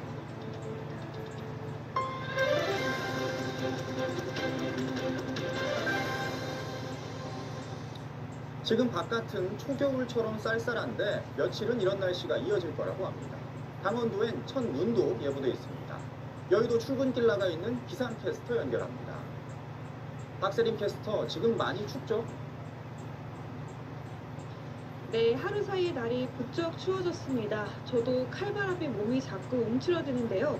오늘 두툼한 겉옷이 전혀 어색하지 않은 날씨입니다. 나오실 때 옷차림 정말 따뜻하게 해주셔야겠습니다. 북쪽에서 찬 공기가 유입되면서 현재 파주가 3도, 서울이 5.6도, 대전이 6.8도로 기온이 한 자릿수로 떨어지며 평년보다 2도에서 7도가량 낮게 시작하고 있습니다. 찬바람의 체감 온도는 더 낮습니다. 급격한 기온 변화에 감기 조심하셔야겠습니다. 현재 비가 내리고 있는 동해안은 내일까지 강원 영동에 10에서 40mm의 비가, 경상권 동해안에 5에서 30mm 안팎의 비가 예상되고요. 강원 북부 높은 산지는 눈이 조금 쌓일 수 있겠습니다. 오늘 중부와 경북은 오전부터 차차 흐려지겠고 남부와 제주는 가끔 구름 많겠습니다. 당분간 해안과 제주에는 바람이 강하게 불겠고요. 대부분 해상에서 물결이 높게 일겠습니다. 자세한 현재 기온, 비교적 찬 공기의 영향을 덜 받는 부산이 15.6도, 제주는 17도로 시작하고요. 낮 기온 서울 15도, 광주 18도에 그치겠습니다. 반짝 추위는 주 중반까지 이어지다 주 후반에는 평년 기온을 회복하겠습니다. 지금까지 여의도에서 날씨 전해드렸습니다.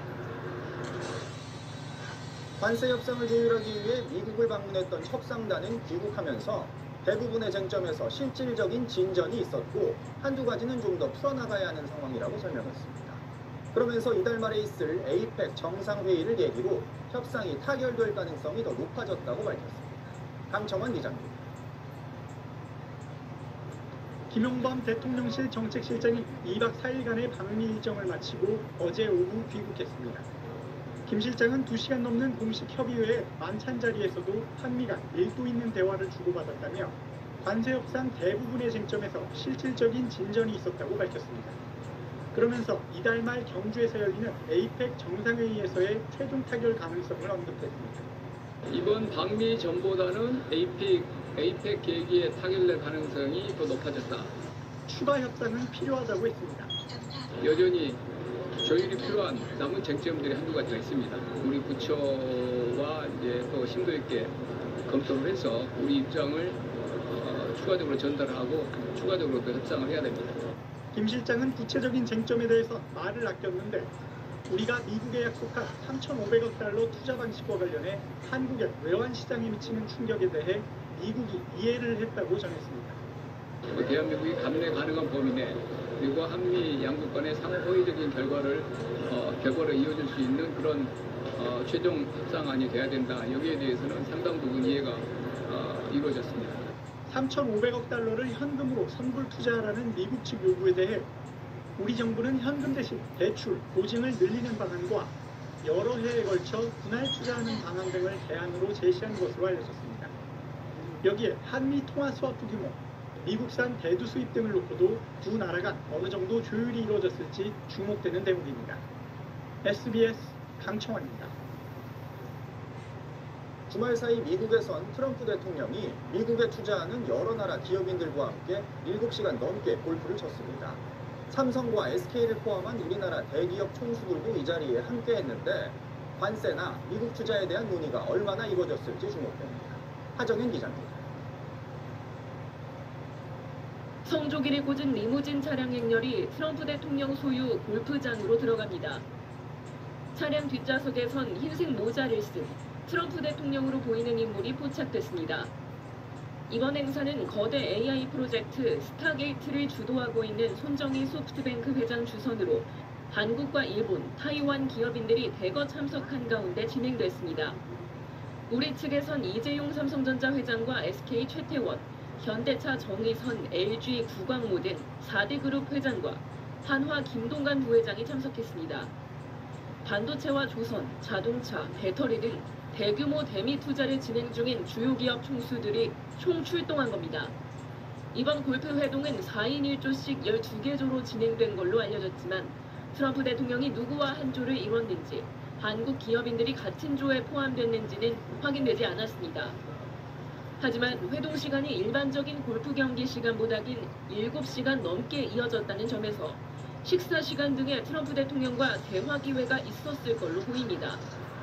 이번 행사에는 미국 정관계 인사들도 상당수 참석한 것으로 알려져 관세 협상과 대미 투자, 기업의 애로사항 등 현안 관련한 다양한 의견 교환이 자연스럽게 이루어졌을 거란 관측이 나옵니다. 품목별 관세나 여러 가지 통상 관련 이슈에 대해서 우호적인 여건을 형성하는 단계가 아닌가 그런 생각이고요. 우호적인 그런 결과를 도출하는 데에도 도움이 될 거라고 생각을 하고요. 회동이 끝난 뒤 트럼프 대통령에 이어 리무진 버스를 타고 골프장을 빠져나온 기업인들은 스타게이트 프로젝트 참여와 관련한 추가 협의도 진행할 걸로 알려졌습니다. SBS 하정인입니다. 주말 사이 미국 전역에선 트럼프 대통령에 반대하는 대규모 시위가 열렸습니다. 이들은 노 킹스, 미국의 왕은 없다고 외치며 퇴진을 촉구했는데 트럼프 대통령은 자신은 왕이 아니라고 반박했습니다. 워싱턴 김용태 특파원의 보도. 주말을 맞아 워싱턴 DC와 뉴욕 등 미 전역 2,700여 곳에서 수백만 명이 반트럼프 시위에 나섰습니다. 왕은 없다는 뜻의 노 킹스 시위로 트럼프 대통령 취임 이후 최대 규모였습니다. 시위 참가자들은 민주주의가 파괴되고 있다고 비판했습니다. He's instilling fear in communities both inside the White House and in our neighborhoods, and his policies are that of a despot. 특히 로스앤젤레스와 시카고 등에 연이어 군대를 투입하고 법원 결정을 무시한 채 폭력적인 이민자 단속을 지속하는 데 대한 분노가 터져나왔습니다. 트럼프 대통령은 시위 전 사전 녹화된 인터뷰에서 자신은 왕이 아니라고 반박했습니다. This rally that's happening this weekend, the No Kings rally? This is more than king. You know, they're referring to me as a king. I'm not a king. 공화당은 트럼프가 왕이었다면 월요일로 20일째가 되는 정부 업무 정지, 셧다운이 있었겠느냐고 반문했습니다. If President Trump was a king, the government would be open right now. If President Trump was a king, they would not have been able to engage in that free speech exercise. 민주당은 트럼프와 공화당의 정책을 비판했습니다. That's why we need a change in position, deal with the cost of living crisis that Donald Trump and his policies have made worse. 국내 갈등 속에서도 트럼프 대통령은 이달 말 한국에서 중국 시진핑 주석과 만날 것이라고 다시 확인했습니다. 워싱턴에서 SBS 김용태입니다. 시진핑 국가주석의 후계구도와 경제 청사진 등을 제시할 중국 공산당 중앙위원회 제4차 전체회의 4중 전회가 오늘부터 나흘 동안 열립니다. 이번 4중 전회에서는 내년부터의 경제 청사진을 제시할 제15차 5개년 계획을 중점적으로 논의할 예정입니다. 또 낙마 등으로 비어있는 중앙위원을 최소 9명 교체해야 하는 상황이어서 당정군 고위급 교체의 현방과 후계구도 윤곽도 드러날 걸로 보입니다. 안갯속이었던 일본 신임 총리 지명에 윤곽이 잡히는 분위기입니다. 자민당이 강경 보수 성향의 제2야당과 새로운 연정을 꾸리면서 다카이치 총재가 예정대로 차기 총리가 될 가능성이 커졌습니다. 도쿄 문준로 특파원의 보도입니다.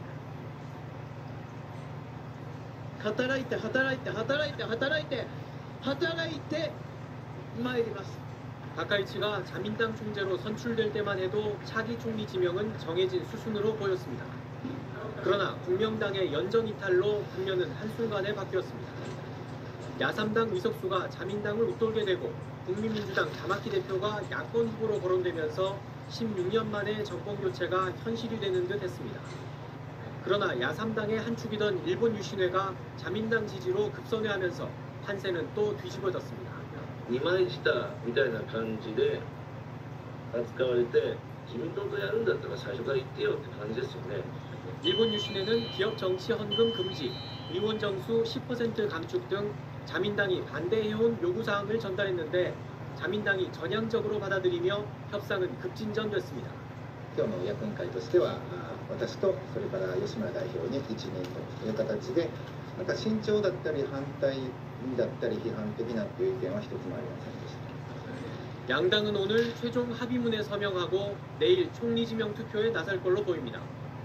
양당 중의원 의석수를 합하면 231석으로 과반에 근접하기 때문에 결선 투표에서 다카이치가 총리로 선출될 걸로 보입니다. 교도통신도 첫 여성 총리 선출이 확실시된다고 보도했습니다. 이렇게 되면 다음 주 트럼프 대통령의 방일과 경주 에이펙 정상회담도 다카이치 총재가 신임 총리로서 참석합니다. 오사카 기반의 지역 정당인 일본 유신회는 강경 보수 성향으로 분류되는 만큼 새 연립정부의 보수 행보가 한층 강화될 거란 우려도 나옵니다. 도쿄에서 SBS 문주모입니다. 캄보디아에서 체포돼 국내로 압송된 범죄 피의자 64명을 상대로 경찰이 현지 범죄의 실태 파악에 속도를 내고 있습니다. 거의 다 구속영장을 신청해서 수사를 이어갈 걸로 보이는데 캄보디아에서 고문으로 숨진 대학생에 대한 부검도 오늘 진행됩니다. 김수영 기자. 캄보디아에서 전세기를 타고 송환된 64명은 전국 6개 지방청으로 분산돼 조사를 받았습니다. 가장 많은 45명이 충남경찰청 관할 경찰서로 옮겨졌고 경기 북부청에 15명, 나머지는 전국의 경찰서로 흩어졌습니다. 이들은 주로 캄보디아 범죄 조직에서 한국인들을 상대로 피싱 사기에 가담한 혐의 등을 받고 있습니다. 64명 송환자 가운데 서울 서대문경찰서가 수사하는 남성 A씨에 대해 구속영장이 신청된 것으로 알려졌습니다. A씨는 캄보디아 사기 조직의 통장과 휴대전화 등을 제공한 것으로 전해졌습니다. 체포영장 집행 이후 48시간 내에 구속영장 청구 여부를 결정해야 하는 만큼 오늘 새벽 체포 시한 만료 전 나머지 송환자들에 대해 경찰이 대규모로 영장을 신청했을 것으로 보입니다. 실제 일부 경찰서에선 오늘 새벽 송환자들이 풀려나는 모습은 포착되지 않았습니다. 이런 가운데 법원은 캄보디아 범죄 조직의 대포 통장을 모아 전달한 역할을 한 20대 남성 B씨에 대해 도주의 우려가 있다며 어제 구속영장을 발부했습니다. B씨는 지난 7월 범죄 조직의 고문을 받다 캄보디아 보코산 근처 차 안에서 숨진 20대 대학생 박모씨에게 대포 통장을 만들도록 부추기고 캄보디아로 출국하게 한 혐의를 받고 있습니다. 캄보디아 프놈펜에 2달 넘게 보관돼 있던 박씨의 시신은 오늘 오전 부검이 진행될 예정입니다. SBS 김수영. 어제 저녁 경기 안산시에서 둔기를 휘둘러 10대인 딸을 숨지게 한 40대 남성이 경찰에 체포됐습니다. 이 남성은 스스로 신고한 뒤 자기가 그랬다고 시인한 걸로 전해졌습니다. 밤사이 사건 사고 김진우 기자입니다. 어제 저녁 7시쯤 경기 안산시 단원구에서 자신이 사람을 죽였다는 신고가 경찰과 소방당국에 접수됐습니다. 신고를 받고 출동한 경찰은 40대 남성 A씨를 주거지에서 살인 혐의로 긴급 체포했습니다. A씨는 10대 딸에게 둔기를 휘둘러 숨지게 한 혐의를 받습니다. 머리를 다친 피해자는 심정지 상태로 병원으로 옮겨졌지만 끝내 숨졌습니다. 아예 그동안 하다시피 사람들 댓글 많이 쓰니까. 스스로 경찰에 신고한 A씨는 경찰 조사에서 딸과 말다툼을 벌이다 둔기를 사용했다고 시인한 걸로 전해졌고 범행 당시 음주 상태는 아니었던 걸로 파악됐습니다.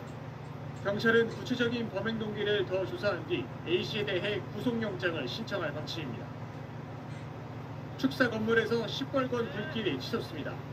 어젯밤 8시쯤 전남 해남군의 한 본사에서 불이 났습니다. 외국인 노동자 1명이 스스로 대피하면서 인명피해는 없었습니다. 본사 13개 동 가운데 3개 동이 불에 탔고 돼지 1,300여 마리도 폐사했습니다. 화재 발생 3시간여 만에 불을 완전히 끈 소방당국은 정확한 화재 원인을 조사할 계획입니다. SBS 김진우입니다. 프랑스 파리의 관광명소인 루브르 박물관에 4인조 괴한이 침입해서 프랑스 왕실의 보석 8점을 훔쳐갔습니다.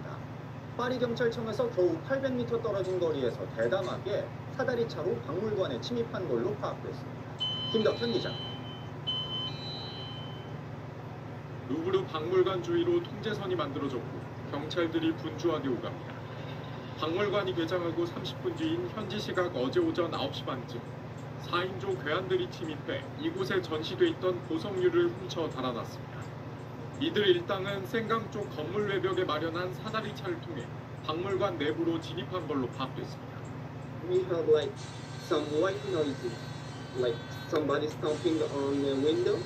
When I saw the museum staff going to that noise, 괴한들은 불과 몇 분 사이에 프랑스 왕실 물품이 전시된 아폴론 갤러리에서 고성류 9점을 훔쳤는데 이 가운데 나폴레옹 3세의 부인 외제니 황후의 왕관은 범행 현장 인근에서 부서진 채 발견됐다고 프랑스 언론은 전했습니다. 도난당한 보물 8점에는 나폴레옹 1세가 부인에게 선물한 에메랄드, 다이아몬드 목걸이 등이 포함됐습니다. 다만 아폴론 갤러리에서 가장 유명한 전시품으로 꼽히는 140캐럿짜리 레장 다이아몬드는 도난품이 아니라고 당국은 밝혔습니다. 이 사건으로 박물관이 하루 휴관하면서 관람객들이 급히 퇴장하는 등 박물관 안팎에서 혼잡이 빚어졌습니다. 마크롱 프랑스 대통령은 SNS를 통해 우리가 소중히 여기는 유산에 대한 공격이라며 괴한들이 법의 심판을 받게 할 거라고 밝혔습니다.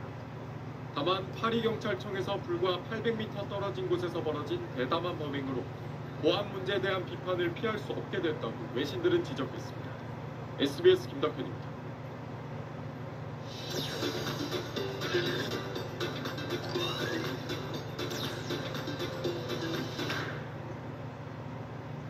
시사평론가 고현준의 뉴스딱 시간입니다. 안녕하세요. 안녕하세요.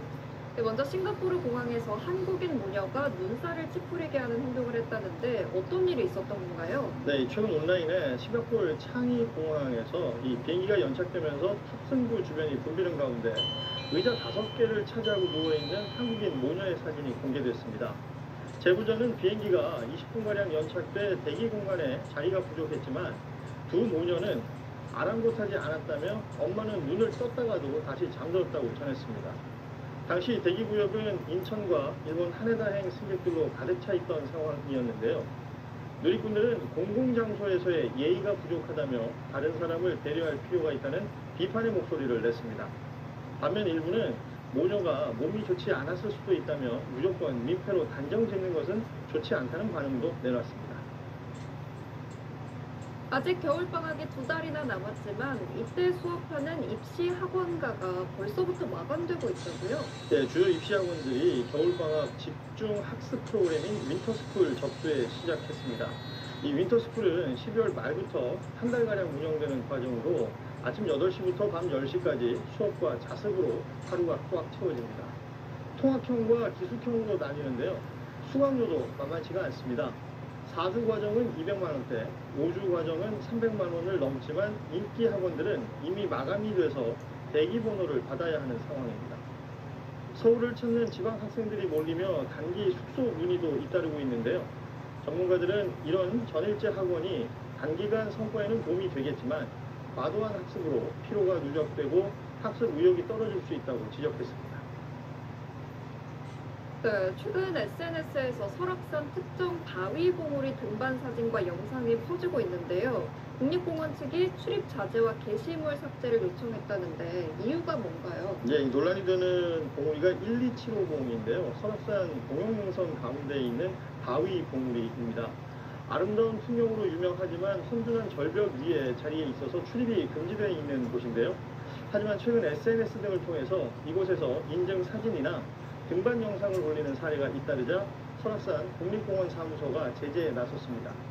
이 비법정 탐방로를 무단으로 오를 경우에 최대 50만 원의 과태료가 부과될 수 있지만 현장 접발이 어려워서 위험한 등반이 계속 이어지고 있는 상황입니다. 국립공원 측은 12750은 바위가 미끄럽고 급경사로 추락할 위험이 크다며 최근에도 SNS 촬영을 하다 부상을 당한 사례도 있었다고 밝혔습니다. 공원 측은 관련 게시물 삭제를 요청하고 출입금지 안내 표지판도 추가로 설치할 계획입니다. 네, 마지막으로 AI를 써서 집에 낯선 사람이 들어온 것처럼 연출해 누군가를 속이는 게시물이 유행처럼 퍼지고 있는데 저 같아도 속겠더라고요. 예, 이 최근에 구독자 55만 명을 보유한 한 영상 크리에이터가 AI를 활용해서 자신의 집 부엌과 거실, 침대 사진 속에 낯선 남성을 합성하고 마치 누군가 집에 침입한 것처럼 연출한 AI 몰카 영상을 올렸습니다. 이 영상은 게시 하루 만에 수만 회의 조회수를 기록했는데요. 그 뒤 부모나 연인, 직장 상사를 대상으로 한 AI 영상이 잇따라 올라왔습니다. 하지만 미국과 영국에서 실제 침입으로 착각한 시민들이 경찰에 신고하는 사례가 잇따랐고 영국 경찰이 공식 경고문을 내기도 했습니다. 우리나라에서도 집에 노숙자가 들어왔다는 AI 합성 이미지를 본 가족이 실제 경찰에 신고한 사례가 발생해서 국내 첫 AI 장난 허위 신고 사례로 기록이 됐습니다. 전문가들은 이런 장난이 신종 허위 신고로 번질 수 있다면서 재차 주의를 당부했습니다. 네, 잘 들었습니다. 고맙습니다. 금과 은 가격이 최근 최고가 행진을 이어가고 있습니다. 공급량이 수요량을 따라가지 못하는 상황이 계속되자 한국조폐공사는 골드바 납품을 이미 중단한 상태고 한국금거래소도 오늘부터 실버바 공급을 중단합니다. 박재현 기자입니다. 서울의 한 금거래소입니다. 금고 안에 골드바 2개만 덩그러니 남아있습니다. 여기 2개 남았어요. 골드가.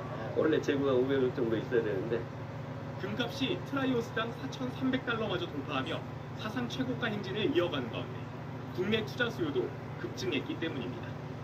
금보다 많이 오른 은에 대한 관심은 더 뜨겁습니다. 연초 거래소에 가득 쌓여있던 실버바 재고는 바닥이 났고 구매에도 넉 달을 기다려야 물건을 받을 수 있습니다. 이러다 보니 실버바 대신 재련을 거치지 않은 알갱이 형태 제품까지 불티나게 팔립니다. 이 거래소의 금, 은 판매량은 불과 2달여 만에 각각 2배여 5배 늘었습니다. 금 자판기의 금과 은 제품은 모두 품절입니다. 가상화폐 가거나 아니면 주식 같은 데 보면 금이 또 오른다 이런 생각이 들고 금이나 은이 전자기기에도 많이 들어가잖아요. 공급량 자체가 달리면서 오늘부터 실버바 은행 납품도 일시 중단됩니다. 국제적인 안전자산 쏠림 현상에 각국 중앙은행들의 매수세까지 더해지며 국제 금, 은 공급 자체가 한계에 달했기 때문입니다. 중앙은행들이 금을 대거 계속 매입량을 늘리거나 유지되는 이유가 8달러잖아요. 그래서 금을 베이스로 하는 스테이블 코인이나 디지털 화폐화하려고 하는 또 움직임도 있기 때문에. 하지만 경고의 목소리도 나오고 있습니다. 우리나라에서는 10% 이상의 프리미엄이 형성되었지만 단기적으로 세계 금값하고 비슷하게 수렴할 가능성이 상당히 높습니다. 그래서 투자하는 데 유의해야 될 필요가 있는 것 같고요. 금융감독원은 수요가 과도하게 몰리면서 국내 금 현물 가격은 이른바 김치 프리미엄이 더해져 국제 시세보다 13% 이상 높은 상황이라며 투자주의보를 발령했습니다. SBS 박지현입니다. 쿠팡 자회사의 퇴직금 미지급 사건을 수사했던 현직 검사가 이 사건을 무혐의 처분하는 과정에서 상부에 외압이 있었다고 최근 국정감사장에서 폭로한 일이 있었습니다. 해당 검사는 이 수사 때문에 감찰을 받았는데 5달 넘게 결과는 나오지 않고 있고 감찰 조서는 당사자에게도 비공개 처리한 걸로 확인됐습니다. 권지윤 기자가 취재했습니다. 쿠팡 자회사의 일용직 노동자 퇴직금 미지급 사건을 담당한 문지석 부장검사는 지난주 국감에서 이 사건이 부당한 압력에 의해 무혐의 처리됐다고 밝혔습니다. 저는 기소를 해야 된다라고 생각을 하고 있고 그 200만 원 정도 되는 퇴직금이라도 좀 다들 신속하게 받게 했으면 좋겠습니다. 문 부장은 지난해 9월 쿠팡 자회사를 압수수색해 핵심 증거를 확보했습니다. 그러나 지휘부는 수사 초기부터 무혐의라고 단정했고 핵심 증거를 누락시켜가며 무혐의 처분했다는 게 문 부장의 주장입니다. 지휘부는 반박했습니다. 고의 사실에 의한 진정이라고 말씀드립니다. 일방적으로 지시하진 않았고 주임검찰 의견을 들었습니다. 국회 공방에 앞서 대검 감찰부는 지난 5월부터 이 사건을 조사했습니다. 쿠팡 무혐의 처분 이틀 뒤 문 부장에 대한 감찰에 착수한 겁니다. 상부 보고 없이 쿠팡 강제 수사에 나선 걸 문제 삼은 걸로 알려졌는데 문 부장은 억울하다며 어미준 지청장 등 지휘부를 상대로 한 진정서를 감찰부에 제출했습니다. 그러나 대검은 5달 넘게 감찰 결과를 내놓지 않은 데 이어 문 부장이 자신의 감찰 조서를 열람 신청하자 지난 13일 비공개 처리했습니다. 공개되면 업무의 공정한 수행에 지장을 초래할 수 있다는 조항을 근거로 제시했습니다. 문 부장은 어떤 사유로 감찰을 받았는지가 기재된 본인 진술 조서는 방어권 행사의 기초 자료인데 납득하기 어렵다는 입장입니다. 검찰의 지연된 감찰 조사 탓에 실체 왜곡 우려는 물론 내부 갈등까지 자초했다는 비판은 피할 수 없게 됐습니다. SBS 권준입니다. 민주당 사법개혁 특위가 오늘 법원의 구성과 제도를 고치는 사법개혁안을 발표합니다. 국민의힘은 김현지 대통령실 부속실장이 국정감사 증인으로 출석해야 한다면서 이른바 김현지 방지법을 발의하겠다고 밝혔습니다. 민경호 기자입니다. 민주당 사법개혁TV가 발표하는 사법개혁안은 크게 5가지입니다. 현행 14명인 대법관 수를 26명으로 늘리고 대법관 추천위원회 구성을 다양화하는 내용입니다. 여기에 법관평가제도 개선, 하급심 판결문 공개 범위 확대, 압수수색영장 사전신문제 도입이 담깁니다. 법원 재판에 대해 헌법소원을 허용하는 법안이라 사심제 논란이 제기됐던 재판소원제 도입은 발표에서 제외됐습니다. 논의의 장으로 올려서 충분하게 검토를 한다. 검찰개혁과는 조금 다른 방식이 될 거다. 충분히 논의를 해서 결정한다. 이렇게는 말씀드리겠습니다. 사회적 논란을 감안해 서두르지 않되 조희대 대법원장과 사법부를 계속 압박하겠다는 전략으로 풀이됩니다. 민주당은 장동혁 국민의힘 대표가 윤석열 전 대통령을 면회했다고 밝힌 걸 두곤 야스쿠니 신사를 참배하는 일본 극우 세력의 망동과 다를 바 없다고 공세를 이어갔습니다. 국민의힘은 민주당의 사법개혁 추진이 이재명 대통령 무죄 만들기라고 깎아내렸습니다. 그러면서 이 대통령의 최측근으로 불리는 김현지 대통령실 제1부속실장의 국정감사 증인 불출석을 막기 위한 이른바 김현지 방지법을 발의하겠다고 맞불을 놨습니다. 국회 상임위원회 제적의원의 3분의 1 이상이 요구하면 다수결 의결 없이 자동으로 증인으로 채택할 수 있게 하겠다는 겁니다. 권력형 비리와 정치 권력의 책임 회피를 막고 국회가 진실을 규명할 수 있는 최소한의 권한을 확보하게 될 것입니다. 법력권의 반발이 예상돼 법안이 국회를 통과할 가능성은 희박하지만 김현지 실장 이슈를 계속 끌고 가겠다는 의도가 읽힙니다. SBS 민경호입니다.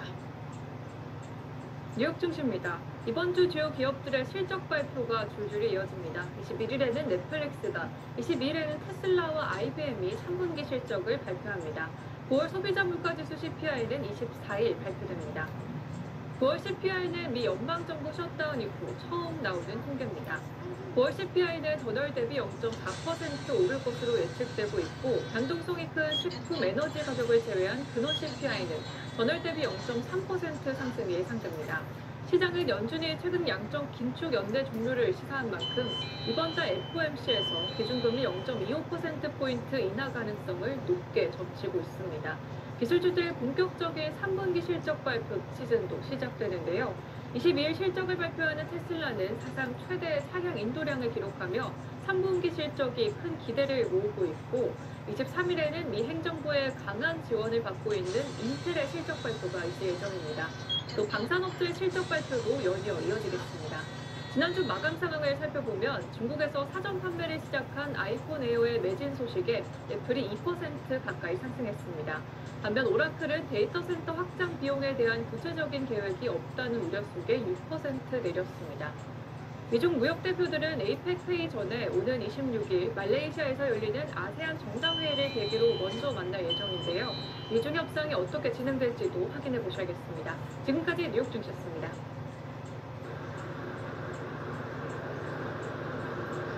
하루 만에 날이 부쩍 추워졌습니다. 저도 찬바람에 몸이 자꾸 움츠러드는데요. 북쪽에서 찬공기가 남하면서 현재 파주가 4도, 서울이 5.3도, 대전이 6.5도로 아침 기온이 한 자릿수로 시작하고 있습니다. 오늘 나오실 때 옷차림 정말 따뜻하게 해주셔야겠습니다. 동해안 지역은 비가 더 이어지겠습니다. 내일까지 강원 영동에 10에서 40mm의 비가, 경상권 동해안에는 5에서 30mm 안팎의 비가 예상되고요. 강원 북부 높은 산지에는 눈이 조금 쌓일 수 있겠습니다.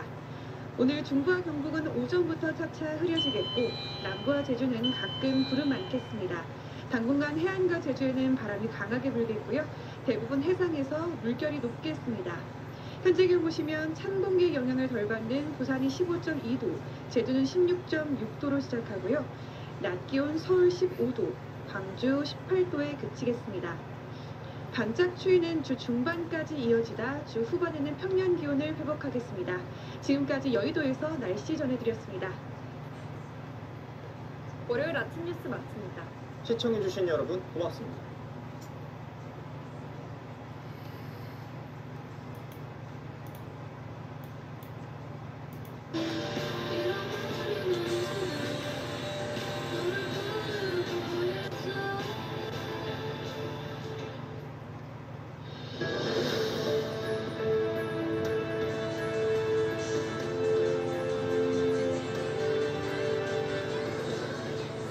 여러분 안녕하십니까. 민주당 정청래 대표가 재판 소원제도 도입을 추진하겠다고 밝혔습니다. 대법원에서 확정 판결이 난 사건도 헌법재판소의 판단을 더 받을 수 있게 하는 제도인데 이건 사실상 사심제를 도입하겠다는 거라 논란이 불가피할 전망입니다. 첫 소식 김상민 기자가 보도합니다. 민주당 정청래 대표는 오늘 당 사법개혁특별위원회가 사법개혁안을 발표하는 자리에 함께했습니다. 특위가 발표한 5대 방안 외에 대법원 확정 판결 사건에도 헌법 소원을 허용하는 재판 소원을 당론으로 추진하겠다고 밝혔습니다.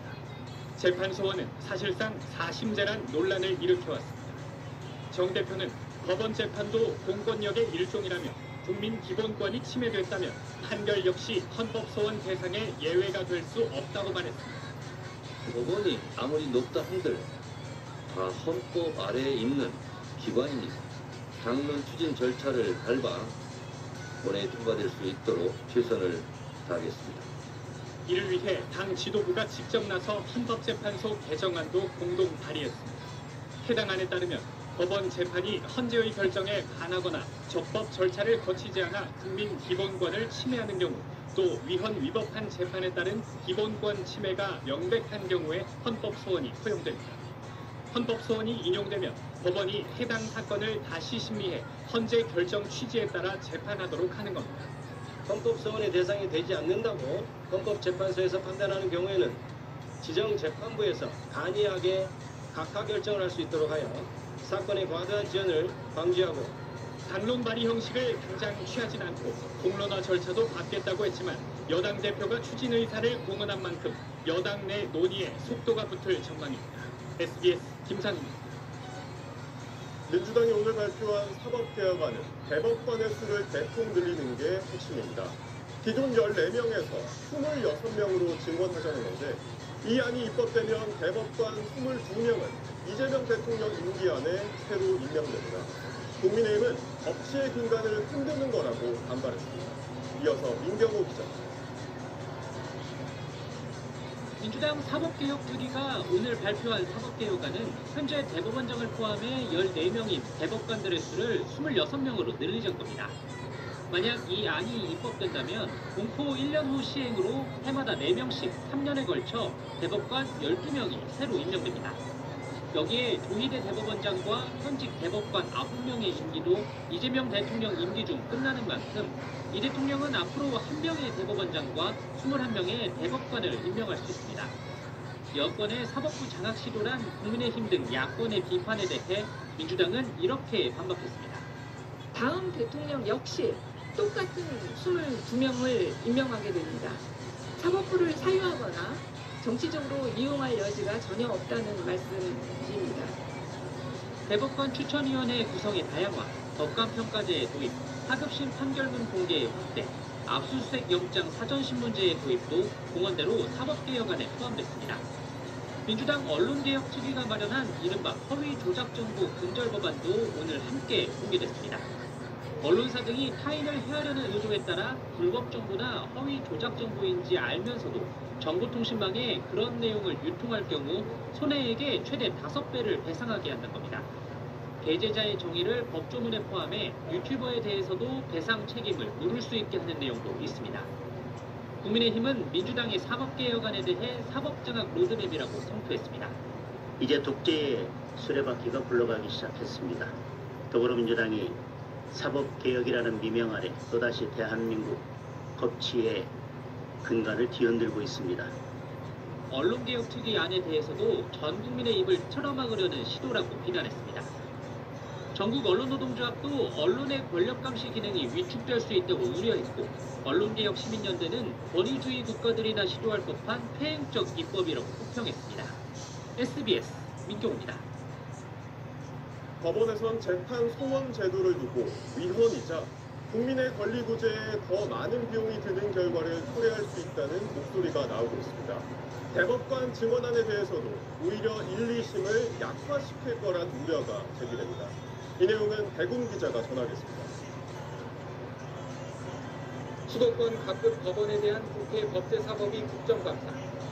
법원장들은 민주당이 도입을 공언한 재판 소원에 대해 부정적인 의견을 내놨습니다. 국민의 권리 구제에 도움이 될지 의문이라는 겁니다.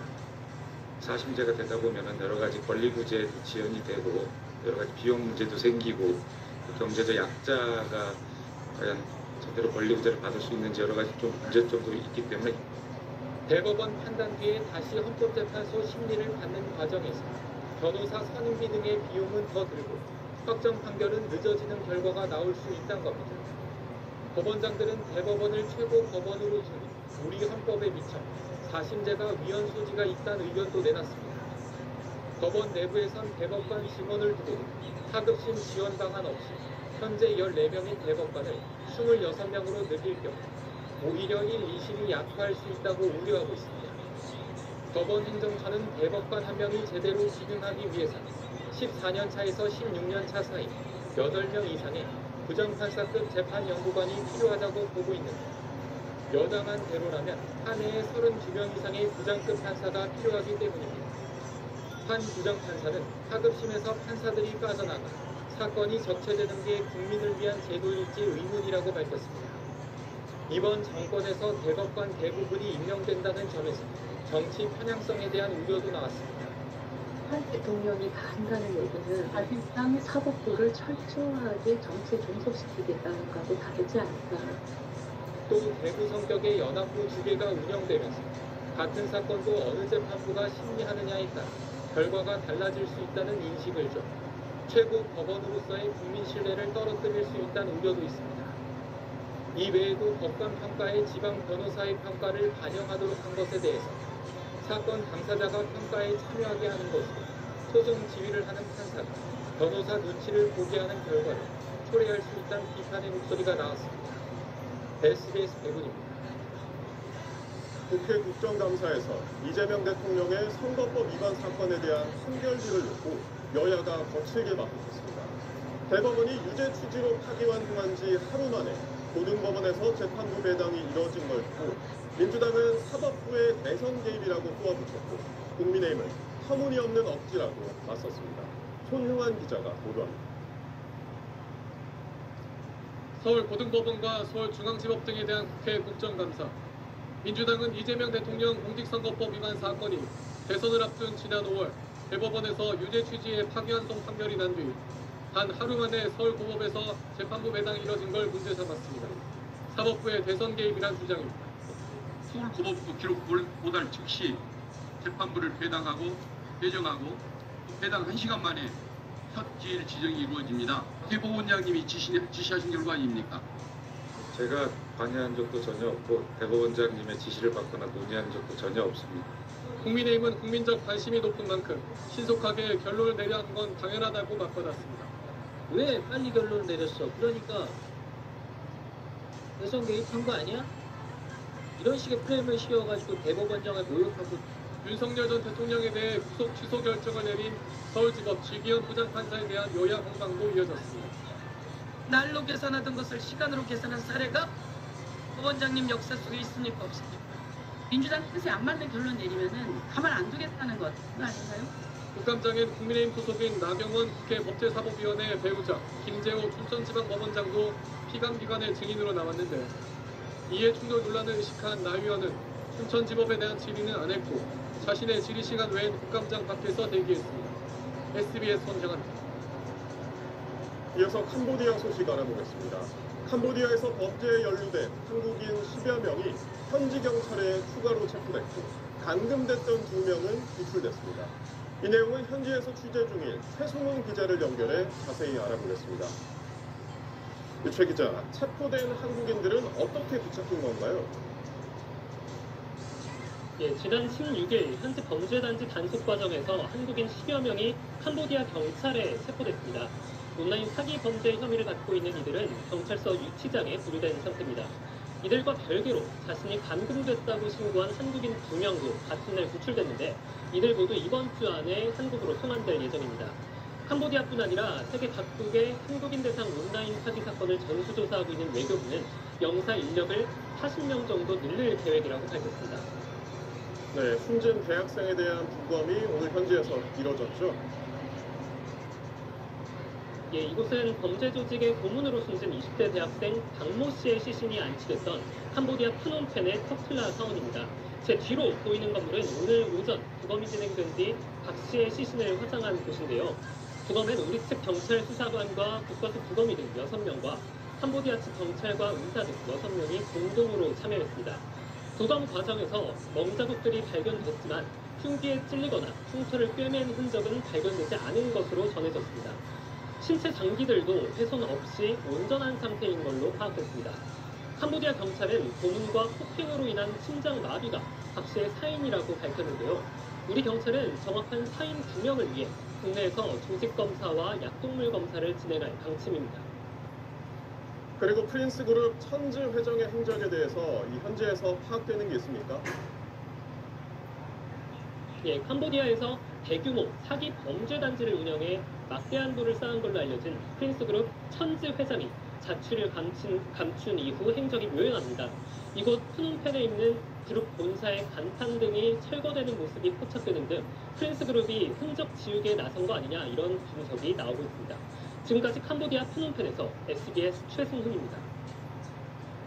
지난 주말 캄보디아에서 송환된 피의자 64명 가운데 58명에 대해 구속영장이 청구됐습니다. 이들은 범죄에 가담한 가해자인 동시에 일부는 감금 피해자이기도 합니다. 경찰은 범죄 혐의뿐 아니라 캄보디아 현지에서 있었던 납치 감금 피해에 대해서도 집중 수사하고 있습니다. 보도에 김태원 기자입니다.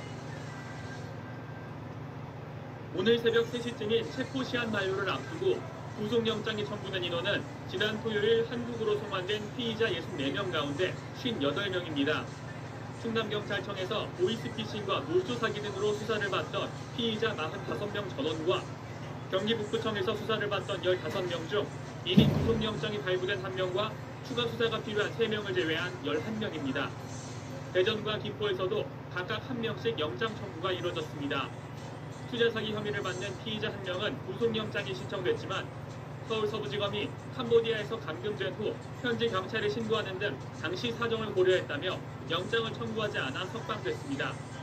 대전지법 홍성재원에선 피의자 45명 전원에 대한 영장실질심사가 진행됐고 의정부지법에선 오늘과 내일 11명에 대한 심사가 이루어져 조만간 구속 여부가 결정될 전망입니다. 경찰은 이들 중 일부가 범죄 피의자이면서도 감금 피해자인 만큼 사기범죄 등 혐의 조사와 함께 캄보디아 범죄 조직으로부터 당한 피해 사례들을 확인하고 있습니다. 이들의 진술을 토대로 경찰은 현지 범죄 조직의 규모와 우리 국민을 상대로 한 사기범죄의 전모를 밝히겠다는 입장입니다. 또 이들과 연계된 국내 조직에 대한 수사 단서를 확보해 피싱 범죄 검거와 예방 대책을 마련할 방침입니다. 이들에 대한 마약 간이 시약 검사에선 전원 음성 반응이 나왔다고 경찰은 밝혔습니다. SBS 김태원입니다. 방금 보신 것처럼 송환된 피의자들에 대한 수사에는 속도가 붙었지만 거물급 범죄자들은 이번 송환 명단에서 빠졌습니다. 120억 원대 연애 빙자 사기의 총책으로 지목된 한국인 부부도 아직 캄보디아에 있습니다. 게다가 범죄 조직들이 속속 도피하는 탓에 추가 송환에 어려움이 예상됩니다. 보도에 신정은 기자입니다. 딥페이크 기술로 가상의 투자 전문가를 만들어냈다. 괜찮아? 잘 보여? 지금 이제 집에 갈 거야. 어떡해? 연인 사이라고 믿게끔 한 뒤 투자를 유도합니다. 캄보디아를 거점으로 수백억 원대 로맨스 스캠을 벌인 A씨 부부 일당의 범죄 수법입니다. 확인된 피해자만 100여 명, 피해액은 120억 원에 달합니다. 이들 부부는 억울함을 주장했지만 경찰도 여기서 전화도 무조건 총책으로 올 거라고 얘기를 하는데 제가 하기 싫어서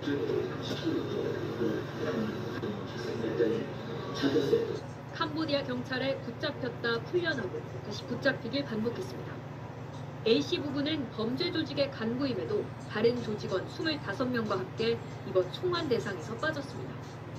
경찰이 거듭 송환을 요청했지만 캄보디아 측이 한국에서 활동 중인 반정부 활동가의 송환을 조건으로 내걸어 협상이 이뤄지지 않은 겁니다. 현지에서 재판을 받아야 해 송환이 더 미뤄질 우려도 있습니다. 이 부부를 비롯한 거물급 범죄자들에 대한 검거 소식이 전해지지 않는 가운데 아직 붙잡히지 않은 한국인 범죄 조직원들의 송환도 요원한 상태입니다.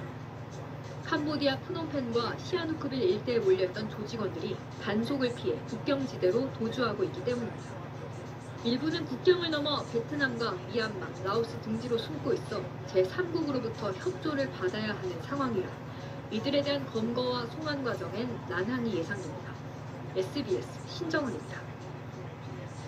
한국과 캄보디아 경찰 지휘부가 만나 스팸 범죄에 대한 대응 방안을 논의했습니다.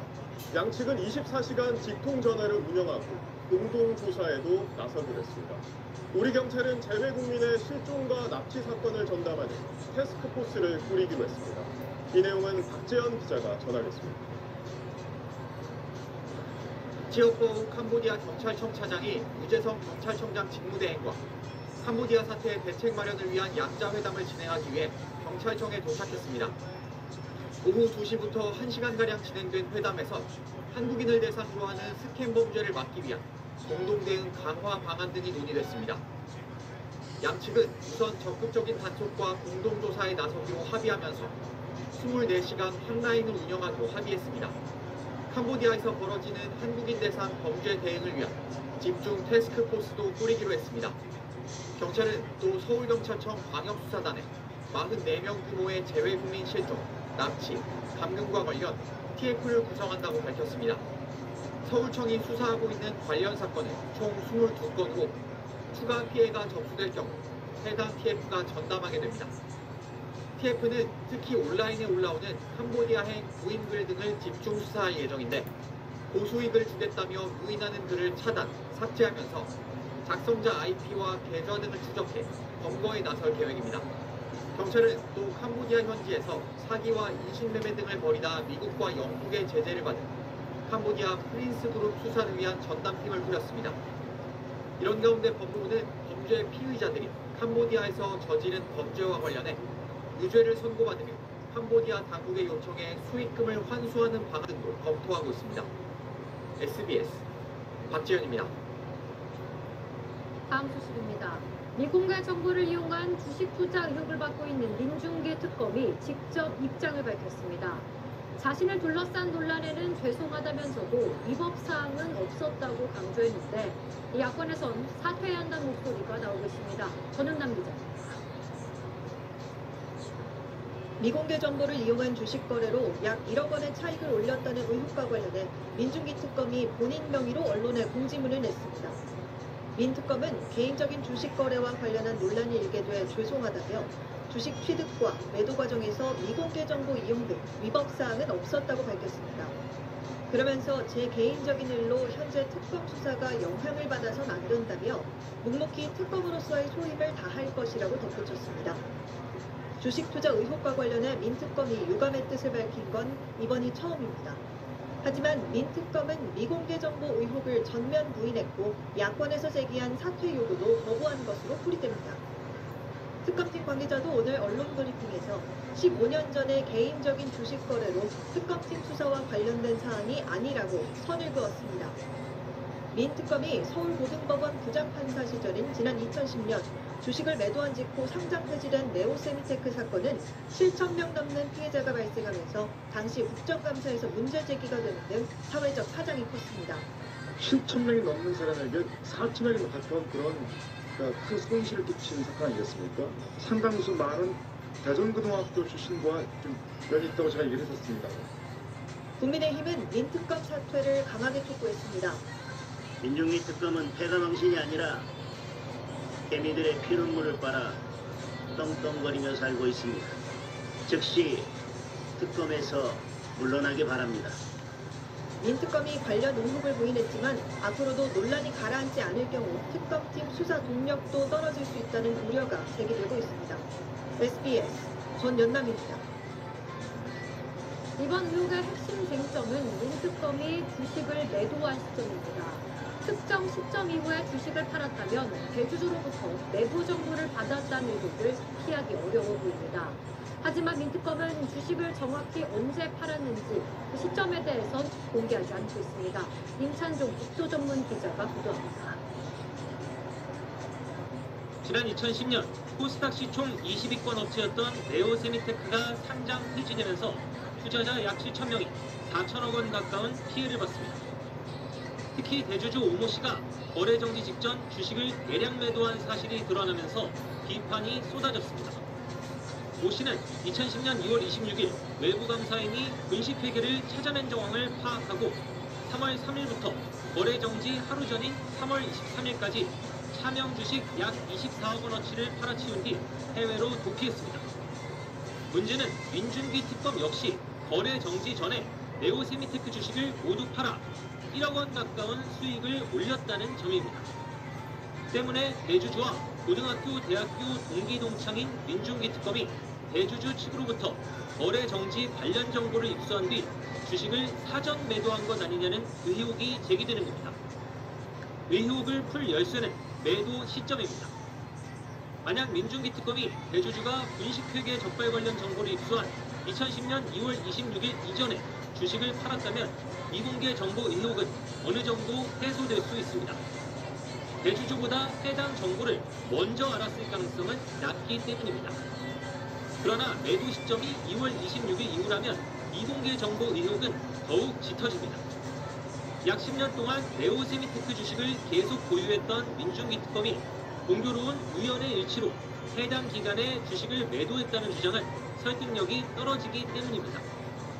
이와 관련해 SBS는 지난 17일 민준기 특검의 매도 시점이 대주주가 해당 정보를 입수한 2월 26일 이후라고 단독 보도했는데 특검팀은 보도 당일엔 오보라는 입장을 밝혔다가 이틀 뒤 착오가 있었다며 오보라는 주장을 철회하겠다고 입장을 바꿨습니다. 그러면서도 정확한 매도 시점을 밝히지 않은 채 신목으로 일관하고 있어 의혹이 증폭되고 있습니다. SBS 임찬종입니다. 오늘부터 서울 전역과 경기도 12개 지역에 토지거래 허가구역이 적용됐습니다.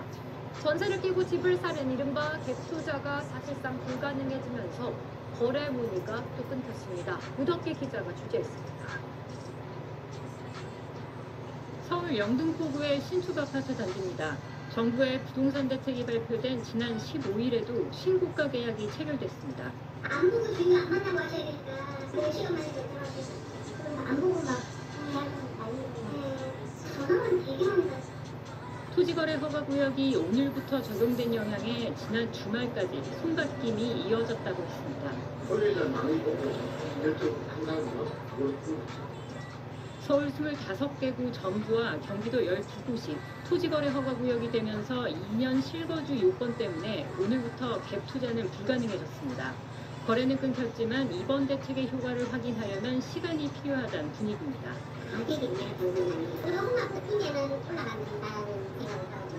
집값 급등 흐름에서 소외됐지만 덩달아 토구역으로 묶인 서울 강북권에선 불만이 여전했습니다. 저희 이왕이면 좀 더 똘똘한데 이거를 좀 선호하게 되시는 것 같아서 저희는 굉장히 불리한 상황이 되었어요. 갭 투자 붕세로 가뜩이나 줄고 있던 전세 매물이 자취를 감추고 월세만 오를 거란 우려도 상당합니다. 관망세가 짙어지면서 거래 투자로 이어질 수 있고 좀 더 시장 안정을 이끌기 위해서는 공급 확대에 대한 확실한 신호. 김용범 대통령실 정책실장은 공급에는 시간이 필요한데 그 사이 강한 수요 압력을 제대로 관리하지 못하면 뼈아픈 결과를 맞이할 것이라며 이번 대책의 불가피성을 강조했습니다. 그러면서 실수요자가 겪을 불편에 양해를 구한다고 덧붙였습니다. 이번에 규제를 피한 동탄과 기흥, 구리 등으로 갭 투자 수요가 옮겨갈 분위기도 감지되고 있어 집값 기대 심리를 철저히 관리해야 한다는 지적이 나오고 있습니다. SBS 유덕기입니다. 오늘 금융당국 국정감사에선 이번에 발표된 정부의 부동산 대책에 대한 질타가 쏟아졌습니다. 국민의힘이 서민들의 내 집 마련 기회를 차단했다며 부동산 정책이 아니라 철책이라고 강하게 비판하자 금융위원장은 공급 대책도 추가할 거라고 밝혔습니다. 배준우 기자의 보도입니다. 오늘 국회에서 열린 금융위원회 국정감사. 국민의힘 의원들은 정부의 11호 부동산 대책에 질타를 쏟아냈습니다. 규제 대상 지역 확대와 대출 한도 축소가 지나쳐 증여나 상속을 못 받고 현금이 없는 이들은 아예 집을 살 수 없는 구조가 돼버렸다는 주장입니다. 중산층의 주거 이동 사다리를 걷어찼다는 겁니다. 부동산 정책을 세우랬으니 정책을 안 세우고 부동산 철책을 세웠다. 부동산 시장의 과열 양상이 있기 때문에 빨리 이걸 차단하는 게 궁극적으로는 서민들의 주거 사다리를 더 길게 보면 보장해 주는 거다. 국민의힘은 이재명 정부 인사 상당수가 구제 지역에서 이미 부동산을 산 상태라고 날을 세웠고 니들은 그냥 거기 살아. 살고 지금 못 사 니들은. 정부가 그분들한테 그런 얘기를 하고 있다는 거죠. 자기들은 샀어요. 그러니까 열받는 거예요. 민주당은 정부가 왜 고심이 없었겠느냐며 엄호에 나섰습니다. 부동산과 관련된 국민들의 걱정과 그러한 어떤 방향에 대해서 최선의 정책 목표를 갖고 최선의 방법을 동원했다. 부동산 보유세 강화는 세제 개편도 뒤따르는 거냐는 질문에 정부는 공급 대책을 강조하는 걸로 답을 배신했습니다. 그 공급 대책도 당연히 추가를 해야 되는 거고요. 이 부분도 저희들이 확실히 더 신경 쓰고 지금 역량을 집중하려고 합니다. 서울시 국정감사에서 국민의힘 소속 오세훈 서울시장은 정부 대책에 각을 세웠습니다. 토지거래 허가구역으로 지정하기 전에는 구두로 유선상으로 발표 직전에 연락이 와서 일방적인 통보를 받은 셈입니다. 그러면서 오 시장은 정부의 부동산 규제가 정비 사업에 미칠 파장을 검토하겠다고 밝혔습니다. SBS 배준우입니다. 지난 2014년과 2021년 전남 신안군에서 염전 노예 사건이 불거져 사회에 큰 충격을 줬죠. 그런데 또 신안 염전에서 지적 장애인에게 강제 노동을 시킨 일이 드러났습니다. 가족들은 이 남성이 실종된 뒤 죽은 줄로만 알았는데 수십 년간 노동 착취를 당했던 겁니다. 먼저 하정현 기자가 단독 보도합니다. 60대 장모 씨가 취재진에게 처음 꺼낸 단어는 형사였습니다. 혼자라고 하는데 바꾼다고 좀 IQ 42, 중증 지적 장애인인 장 씨는 의사소통이 원활하지 않습니다. 그래도 염전에서 경찰 단속을 피해 숨기를 반복했던 일을 생생히 기억하고 있었습니다. 20대 후반이던 1988년 경기도 성남에서 실종된 장 씨를 가족들은 죽었다고 여겼습니다. 돌아가신 줄 알고 엄마랑 아버지랑 오빠랑 해서 세상 같은 거 해주고. 그렇게 37년을 지내온 가족에게 지난 7월 놀라운 소식이 전해졌습니다. 법원으로부터 광주의 한 요양병원 측이 신청한 성년 후견 절차에 동의하냐는 우편물이 날아든 겁니다. 깜짝 놀랐죠. 오빠가 살아있었어? 이래가지고 다들 형제들이 난리가 난 거죠. 황급히 찾은 광주 요양병원엔 20대 청년으로 사라져 60대 중반이 된 장 씨가 있었습니다. 몰골은 말이 아니었습니다. 발톱이 다 소금에 있었는지 빠졌고 거기 다 빠져있어. 40년 가까이 장 씨에게 대체 무슨 일이 있었던 걸까?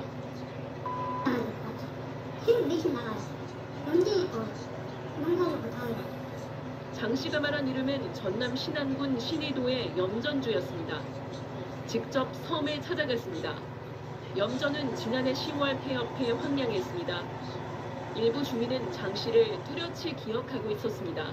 머리도 모여가지고 말도 해갖고 그 일 시킨 사람이 그 요양원에다가